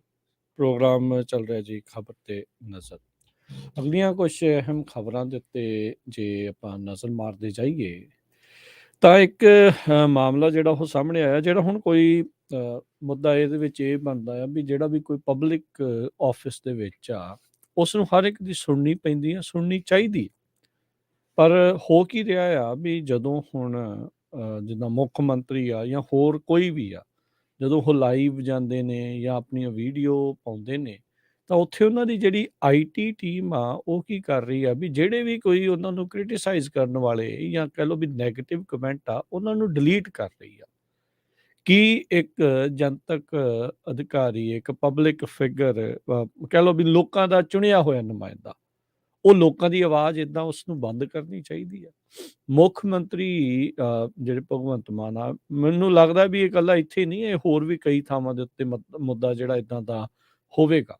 ਵੀ ਹੁਣ ਮਸਲਾ ਜਿਹੜਾ ਰੀਸੈਂਟਲੀ ਜਿਹੜਾ ਬਣਿਆ ਵੀ ਮੁੱਖ ਮੰਤਰੀ ਦੇ ਆਈਟੀ ਸੈੱਲ ਵੱਲੋਂ ਜਿਹੜਾ ਲਾਈਵ ਚੱਲ ਰਿਹਾ ਸੀ ਉਹਦੇ ਉੱਤੇ ਜਿੰਨੇ ਵੀ ਨੈਗੇਟਿਵ ਕਮੈਂਟ ਆ ਰਹੇ ਸੀ, ਉਹਨਾਂ ਦੀ ਜਿਹੜੀ ਆਈਟੀ ਟੀਮ, ਆਈਟੀ ਸੈੱਲ ਉਹਨਾਂ ਨੇ ਜਿਹੜਾ ਹਾਇਰ ਕੀਤਾ ਆ, ਉਹ ਰੱਖਿਆ ਆ, ਉਹ ਕੀ ਕਰ ਰਿਹਾ ਵੀ ਲੋਕਾਂ ਦੇ ਕਮੈਂਟ ਜਿਹੜੇ ਉਹ ਡਿਲੀਟ ਕਰੀ ਜਾ ਰਿਹਾ। ਕੀ ਮੁੱਖ ਮੰਤਰੀ ਨੂੰ ਲੋਕਾਂ ਦੀ ਆਵਾਜ਼ ਸੁਣਨੀ ਨਹੀਂ ਚਾਹੀਦੀ?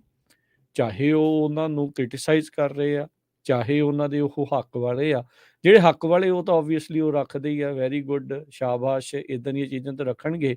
ਪਰ ਜੇ ਕੋਈ ਸਵਾਲ ਹੋਊਗਾ, ਕੋਈ ਨੌਕਰੀਆਂ ਨੂੰ ਲੈ ਕੇ ਹੋਊਗਾ ਜਾਂ ਕੋਈ ਹੋਰ ਮਸਲਿਆਂ ਨੂੰ ਲੈ ਕੇ ਜਿਹੜਾ ਉਹ ਹੋਊਗਾ, ਜਿੱਦਾਂ ਦੇ ਜਿਹੜੀ ਸਥਿਤੀ ਬਣੀ ਆ ਉਸ ਨੂੰ ਲੈ ਕੇ ਹੋਊਗਾ, ਕੀ ਉਹ ਡਿਲੀਟ ਕਰ ਦੇਣਾ ਚਾਹੀਦਾ? ਇਦਾਂ ਦਾ ਮਸਲਾ ਅਮਰੀਕਾ ਵਿੱਚ ਵੀ ਆਇਆ ਸੀਗਾ ਜਦ ਸਾਡੇ ਇੱਥੇ ਸਾਬਕਾ ਰਾਸ਼ਟਰਪਤੀ ਜਿਹੜੇ ਟਰੰਪ ਆ ਉਹਨਾਂ ਨੇ ਕੁਝ ਕੁ ਲੋਕਾਂ ਨੂੰ ਬਲੌਕ ਕਰ ਦਿੱਤਾ। ਇਹ ਮੁੱਦਾ ਅਦਾਲਤ ਵਿੱਚ ਚਲਾ ਗਿਆ। ਇਹ ਅਦਾਲਤ ਵਿੱਚ ਇਸ ਪੱਖੋਂ ਜਿਹੜਾ ਉਹ ਚਲਾ ਗਿਆ ਕਿ ਕੀ ਇੱਕ ਪਬਲਿਕ ਫਿਗਰ, ਇਲੈਕਟਿਡ ਅਫੀਸ਼ੀਅਲ, ਉਹ ਕਿਸੇ ਨੂੰ ਇਦਾਂ ਆਨਲਾਈਨ ਬਲੌਕ ਕਰ ਸਕਦਾ ਹੈ? ਕੀ ਉਹ ਕਿਸੇ ਦੀ ਆਵਾਜ਼ ਇਦਾਂ ਜਿਹੜੀ ਉਹ ਦੱਬ ਸਕਦਾ, ਚਾਹੇ ਉਹ ਉਸਦੇ ਉਲਟ ਬੋਲਣ ਵਾਲਾ ਹੀ ਕਿਉਂ ਨਾ ਜਿਹੜਾ ਉਹ ਹੋਵੇ? ਤੇ ਆਈ ਥਿੰਕ ਉਦੋਂ ਫਿਰ ਟਰੰਪ ਹੁਣਾਂ ਨੂੰ ਆਖਿਆ ਗਿਆ ਸੀਗਾ, ਬੇਸਿਕਲੀ ਜਦੋਂ ਪ੍ਰੈਜ਼ੀਡੈਂਟ ਨੂੰ ਕਹਿਦਾ ਇਹਦਾ ਮਤਲਬ ਬਾਕੀ ਸਾਰੇ ਵੀ ਉਹਦੇ ਅੰਡਰ ਹੀ ਆ ਗਏ। ਇੱਕ ਹੀ ਅਮਰੇਲਾ ਜਿਹੜਾ ਆ ਉਹ ਬਣ ਜਾਂਦਾ ਵੀ ਜਿਹੜੇ ਵੀ ਇਲੈਕਟਿਡ ਅਫੀਸ਼ੀਅਲ ਆ ਉਹ ਕਿਸੇ ਨੂੰ ਇਦਾਂ ਬਲੌਕ ਨਹੀਂ ਕਰ ਸਕਦੇ, ਕਿਸੇ ਦੇ ਇਦਾਂ ਜਿਹੜੇ ਡਿਲੀਟ ਆ ਉਹ ਨਹੀਂ ਕਰ ਸਕਦੇ। ਹਾਂ, ਜਦੋਂ ਤੁਸੀਂ ਪ੍ਰਾਈਵੇਟ ਸਿਟੀਜ਼ਨ ਆ, ਅੱਜ ਦੇ ਮੌਕੇ ਜਦੋਂ ਸਿਵਿਲੀਅਨ ਨੇ, ਇੱਕ ਰੈਗੂਲਰ ਸਿਵਿਲੀਅਨ ਆ, ਫਿਰ ਉਹਦੀ ਆਪਣੀ ਮਰਜ਼ੀ ਆ। ਕਿਸੇ ਸੰਸਥਾ ਦੀ ਜਿਹੜਾ ਕੋਈ ਪ੍ਰਾਈਵੇਟ ਆ ਉਹਦੀ ਆਪਣੀ ਮਰਜ਼ੀ ਜਿਹੜੀ ਹੋ ਸਕਦੀ ਹੈ। ਗਵਰਨਮੈਂਟ ਅਧਿਕਾਰੀ, ਇਲੈਕਟਿਡ ਅਫੀਸ਼ੀਅਲ, ਗਵਰਨਮੈਂਟ ਅਦਾਰੇ, ਉਹਨਾਂ ਦੇ ਕੋਲ ਉਹਨਾਂ ਨੂੰ ਇਹ ਹੱਕ ਨਹੀਂ ਹੋਣਾ ਚਾਹੀਦਾ ਵੀ ਲੋਕਾਂ ਦੇ ਜਿਹੜੇ ਨੈਗੇਟਿਵ ਕਮੈਂਟ ਆ ਜੇ ਉਹਨਾਂ ਨੂੰ ਕ੍ਰਿਟਿਸਾਈਜ਼ ਕਰਨ ਵਾਲੇ ਆ ਤਾਂ ਉਹਨਾਂ ਨੂੰ ਉਹ ਬਲੌਕ ਕਰ ਦੇਣ ਜਾਂ ਉਹਨਾਂ ਨੂੰ ਉਹ ਡਿਲੀਟ ਕਰ ਦੇਣ। ਇਹ ਇੱਕ ਚੰਗੀ ਪਿਰਤ ਨਹੀਂ ਹੈਗੀ। ਇਸੇ ਚੀਜ਼ ਦਾ ਤਾਂ ਰੋਣਾ ਆ ਵੀ ਸੁਣਦੇ ਹੀ ਨਹੀਂ ਕਿਸੇ ਦੀ, ਵੀ ਰੌਲਾ ਜਿਹੜਾ ਉਹ ਇਸੇ ਚੀਜ਼ ਦੇ ਵਿੱਚ ਆ। ਸੋ ਇਹ ਜਿਹੜਾ ਜੇ ਹੁਣ ਇਹ ਕਹਿੰਦੇ ਆ ਵੀ ਅਸੀਂ ਵਧੀਆ ਪ੍ਰਸ਼ਾਸਨ ਦੇਣਾ ਆ ਤਾਂ ਇੰਨਾ ਕੁ ਮਾਦਾ ਜਿਹੜਾ ਆ ਉਹ ਜ਼ਰੂਰ ਮੁੱਖ ਮੰਤਰੀ ਭਗਵੰਤ ਮਾਨ ਨੂੰ, ਉਹਨਾਂ ਦੇ ਜਿਹੜੇ ਬਾਕੀ ਨਾਲ ਜੁੜੇ ਹੋਏ ਨੁਮਾਇੰਦੇ ਆ ਉਹਨਾਂ ਸਾਰਿਆਂ ਨੂੰ ਰੱਖਣਾ ਚਾਹੀਦਾ ਆ ਵੀ ਭਾਈ ਥੋੜ੍ਹੀ ਬਹੁਤੀ ਕ੍ਰਿਟਿਸਿਜ਼ਮ ਤੁਹਾਨੂੰ ਸਹਿਣੀ ਹੀ ਪੈਣੀ ਆ। ਸਾਰਿਆਂ ਨੇ ਤੁਹਾਡੇ ਨਾਲ ਖੁਸ਼ ਨਹੀਂ ਹੋਣਾ, ਸਾਰਿਆਂ ਨੇ ਤੁਹਾਡੇ ਮਗਰ ਨਹੀਂ ਜਿਹੜਾ ਉਹ ਲੱਗਣਾ। ਕੁਛ ਕੁ ਲੋਕਾਂ ਨੇ ਤੁਹਾਨੂੰ ਜਿਹੜਾ ਆ ਉਹ ਸ਼ੀਸ਼ਾ ਦਿਖਾਉਂਦੇ ਰਹਿਣਾ ਆ ਤੇ ਉਸ ਸ਼ੀਸ਼ੇ ਤੋਂ ਭੱਜੋ ਨਾ। ਜੇ ਤੁਸੀਂ ਅਸਲ 'ਚ ਚਾਹੁੰਦੇ ਆ ਵੀ ਤੁਸੀਂ ਵਧੀਆ ਪ੍ਰਸ਼ਾਸਨ ਦੇਣਾ ਆ ਤਾਂ ਫਿਰ ਤੁਹਾਨੂੰ ਇੰਨਾ ਕੁ ਜਿਹੜਾ ਹਾਜ਼ਮਾ ਆ ਉਹ ਦਰੁਸਤ ਕਰਕੇ ਜਿਹੜਾ ਉਹ ਚੱਲਣਾ ਚਾਹੀਦਾ ਆ। ਪਿਛਲੀਆਂ ਸਰਕਾਰਾਂ ਤੋਂ ਲੋਕ ਇਹਨਾਂ ਚੀਜ਼ਾਂ ਕਰਕੇ ਹੀ ਖਫਾ ਜਿਹੜੇ ਉਹ ਰਹਿੰਦੇ ਰਹੇ ਆ ਵੀ ਭਾਈ ਸਾਡੀ ਆਵਾਜ਼ ਤਾਂ ਇਹ ਸੁਣਦੇ ਨਹੀਂ ਆ। ਜਿਹੜਾ ਵੀ ਕੋਈ ਮਾੜੀ ਜਿਹੀ ਵੀ ਹਿਲ-ਜੁਲ ਕਰਦਾ ਆ ਤਾਂ ਉਸ ਦੀ ਆਵਾਜ਼ ਦੱਬ ਲਈ ਜਾਂਦੀ ਆ ਤੇ ਜੋ ਹਾਲਾਤ ਚੱਲ ਰਹੇ ਆ ਤੇ ਇਸ ਟਾਈਮ ਮੌਜੂਦਾ ਆਮ ਆਦਮੀ ਪਾਰਟੀ ਭਗਵੰਤ ਮਾਨ ਦੀ ਸਰਕਾਰ ਨੂੰ ਲੈ ਕੇ ਵੀ ਲੋਕ ਹੁਣ ਇੱਦਾਂ ਹੀ ਕਹਿਣ ਲੱਗ ਪਏ ਹੈਗੇ ਆ। ਸੋ ਇਹ ਸਾਰੀਆਂ ਚੀਜ਼ਾਂ ਇਸ ਟਾਈਮ ਦੇਖੋ ਵੀ ਇਹ ਚੱਲ ਰਹੀਆਂ ਹੈਗੀਆਂ ਆ ਤੇ ਅੱਗੇ ਦੇਖੋ ਕੀ ਇਸ ਦੇ ਵਿੱਚ ਬਣਦਾ ਆ। ਪਰ ਨਿੱਜੀ ਰਾਏ ਇਹੀ ਆ ਵੀ ਚਾਹੀਦਾ ਹੀ ਨਹੀਂ ਆ ਵੀ ਜਿਹੜਾ ਗਵਰਨਮੈਂਟ ਅਧਿਕਾਰੀ ਆ ਖਾਸ ਕਰਕੇ ਜਿਹੜਾ ਇਲੈਕਟਿਡ ਅਫੀਸ਼ੀਅਲ ਆ, ਮੁੱਖ ਮੰਤਰੀ ਵਰਗੇ ਅਹੁਦੇ ਤੇ ਆ, ਵੀ ਉਹ ਕਿਸੇ ਦੀ ਆਵਾਜ਼ ਨੂੰ ਇੱਦਾਂ ਦੱਬੇ। ਉਹ ਮਾੜੀ ਚੀਜ਼ ਜਿਹੜੀ ਉਹ ਲੱਗਦੀ ਆ। ਉਹ ਇੱਦਾਂ ਨਹੀਂ ਲੱਗਦਾ ਵੀ ਤੁਸੀਂ ਖੁੱਲ੍ਹ ਦਿਲੀ ਦੇ ਨਾਲ ਲੋਕਾਂ ਦਾ ਕ੍ਰਿਟਿਸਿਜ਼ਮ ਸਹਿਣ ਦੇ ਕਾਬਲ ਜਿਹੜੇ ਉਹ ਹੈਗੇ ਆ। ਅਗਲੀ ਜਿਹੜੀ ਆਪਾਂ ਗੱਲ ਕਰਦੇ ਜਾਈਏ ਤਾਂ ਦਿੱਲੀ ਦੇ ਵਿੱਚ ਕਹਿੰਦੇ ਵੀ 46 ਲੱਖ ਪਰਿਵਾਰਾਂ ਦੀ ਬਿਜਲੀ ਸਬਸਿਡੀ ਆ ਉਹ ਅੱਜ ਤੋਂ ਖਤਮ ਹੋਣ ਜਾ ਰਹੀ ਆ। ਦਿੱਲੀ ਦੀ ਊਰਜਾ ਮੰਤਰੀ ਆਤੀਸ਼ੀ ਨੇ ਕਿਹਾ ਆ ਵੀ 46 ਲੱਖ ਪਰਿਵਾਰ ਜਿਹੜੀ ਬਿਜਲੀ ਸਬਸਿਡੀ ਉਹ ਖਤਮ ਹੋਵੇਗੀ।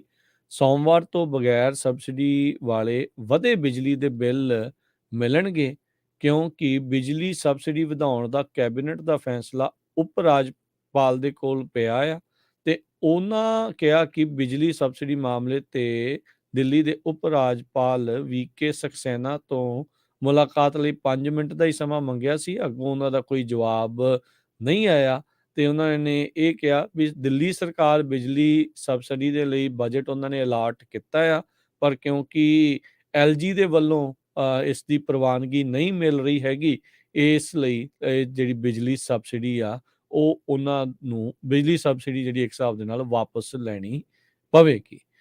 ਸੋ ਇਹ ਜਿਹੜਾ ਹੁਣ ਦੇਖੋ ਅੱਗੇ ਜਿਹੜਾ ਕੀ ਬਣਦਾ ਹੈਗਾ ਇਸ ਮਾਮਲੇ ਦੇ ਵਿੱਚ।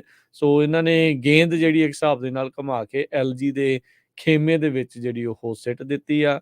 ਉੱਥੇ ਦੀ ਜਿਹੜੀ ਸਰਕਾਰ ਤੇ LG ਦਾ ਕਹਿ ਲਓ ਵੀ ਇੱਟ ਖੜੱਕਾ ਜਿਹੜਾ ਆ ਉਹ ਚਿਰ ਤੋਂ ਹੀ ਚੱਲਦਾ ਆ ਰਿਹਾ ਆ। ਹੋਰ ਬਹੁਤ ਸਾਰੇ ਮਾਮਲਿਆਂ ਦੇ ਵਿੱਚ ਇਹਨਾਂ ਦੇ ਸਿੰਗ ਜਿਹੜੇ ਉਹ ਫਸਦੇ ਰਹੇ ਆ ਤੇ ਹੁਣ ਬਿਜਲੀ ਸਬਸਿਡੀ ਦਾ ਮਾਮਲਾ ਵੀ ਆਮ ਆਦਮੀ ਪਾਰਟੀ ਦੀ ਜਿਹੜੀ ਸਰਕਾਰ ਤੇ ਜਿਹੜੀ LG ਹੈਗੇ ਨੇ ਸਕਸੈਨਾ ਉਹਨਾਂ ਦੇ ਦਰਮਿਆਨ ਇਸ ਟਾਈਮ ਫਸਿਆ ਪਿਆ ਆ ਤੇ ਨੁਕਸਾਨ ਰੌਲਾ ਗੌਲੇ ਦੇ ਵਿੱਚ ਜੋ ਵੀ ਸਬਸਿਡੀ ਜਿਹੜੀ ਖਤਮ ਹੋਣੀ ਆ, ਮਹਿੰਗੇ ਬਿੱਲ, ਵਧੇ ਹੋਏ ਬਿੱਲ ਜਿਹੜੇ ਆ ਉਹ ਆਮ ਲੋਕਾਂ ਦੇ ਹੀ ਜਿਹੜੇ ਉਹ ਆਉਣਗੇ। ਸੋ ਇੱਥੇ ਹੀ ਸਾਡੇ ਅੱਜ ਦੇ ਪ੍ਰੋਗਰਾਮ ਦੀ ਹੁਣ ਸਮਾਪਤੀ ਹੈਗੀ ਆ ਤੇ ਆਪਾਂ ਮਿਲਾਂਗੇ ਤੁਹਾਨੂੰ ਸਾਰਿਆਂ ਨੂੰ ਅਗਲੀ ਵਾਰ। ਹੁਣ ਇੱਕ ਬ੍ਰੇਕ ਲਵਾਂਗੇ, ਬ੍ਰੇਕ ਤੋਂ ਉਪਰੰਤ ਪ੍ਰੋਗਰਾਮ ਅਪਡੇਟ ਅਮਰੀਕਾ ਲੈ ਕੇ ਹਾਜ਼ਰ ਹੋਵਾਂਗੇ। ਦੁਨੀਆ ਦੀਆਂ, ਅਮਰੀਕਾ ਦੀਆਂ ਅਹਿਮ ਖਬਰਾਂ ਤੇ ਝਾਤਖੋਰੀ ਕਰਾਂਗੇ ਤੇ ਮਿਲਦੇ ਹਾਂ ਇਸ ਬ੍ਰੇਕ ਤੋਂ ਬਾਅਦ। ਤੇ ਖਬਰ ਤੇ ਨਜ਼ਰ ਪ੍ਰੋਗਰਾਮ ਦੀ ਇੱਥੇ ਹੀ ਸਮਾਪਤੀ ਹੈ।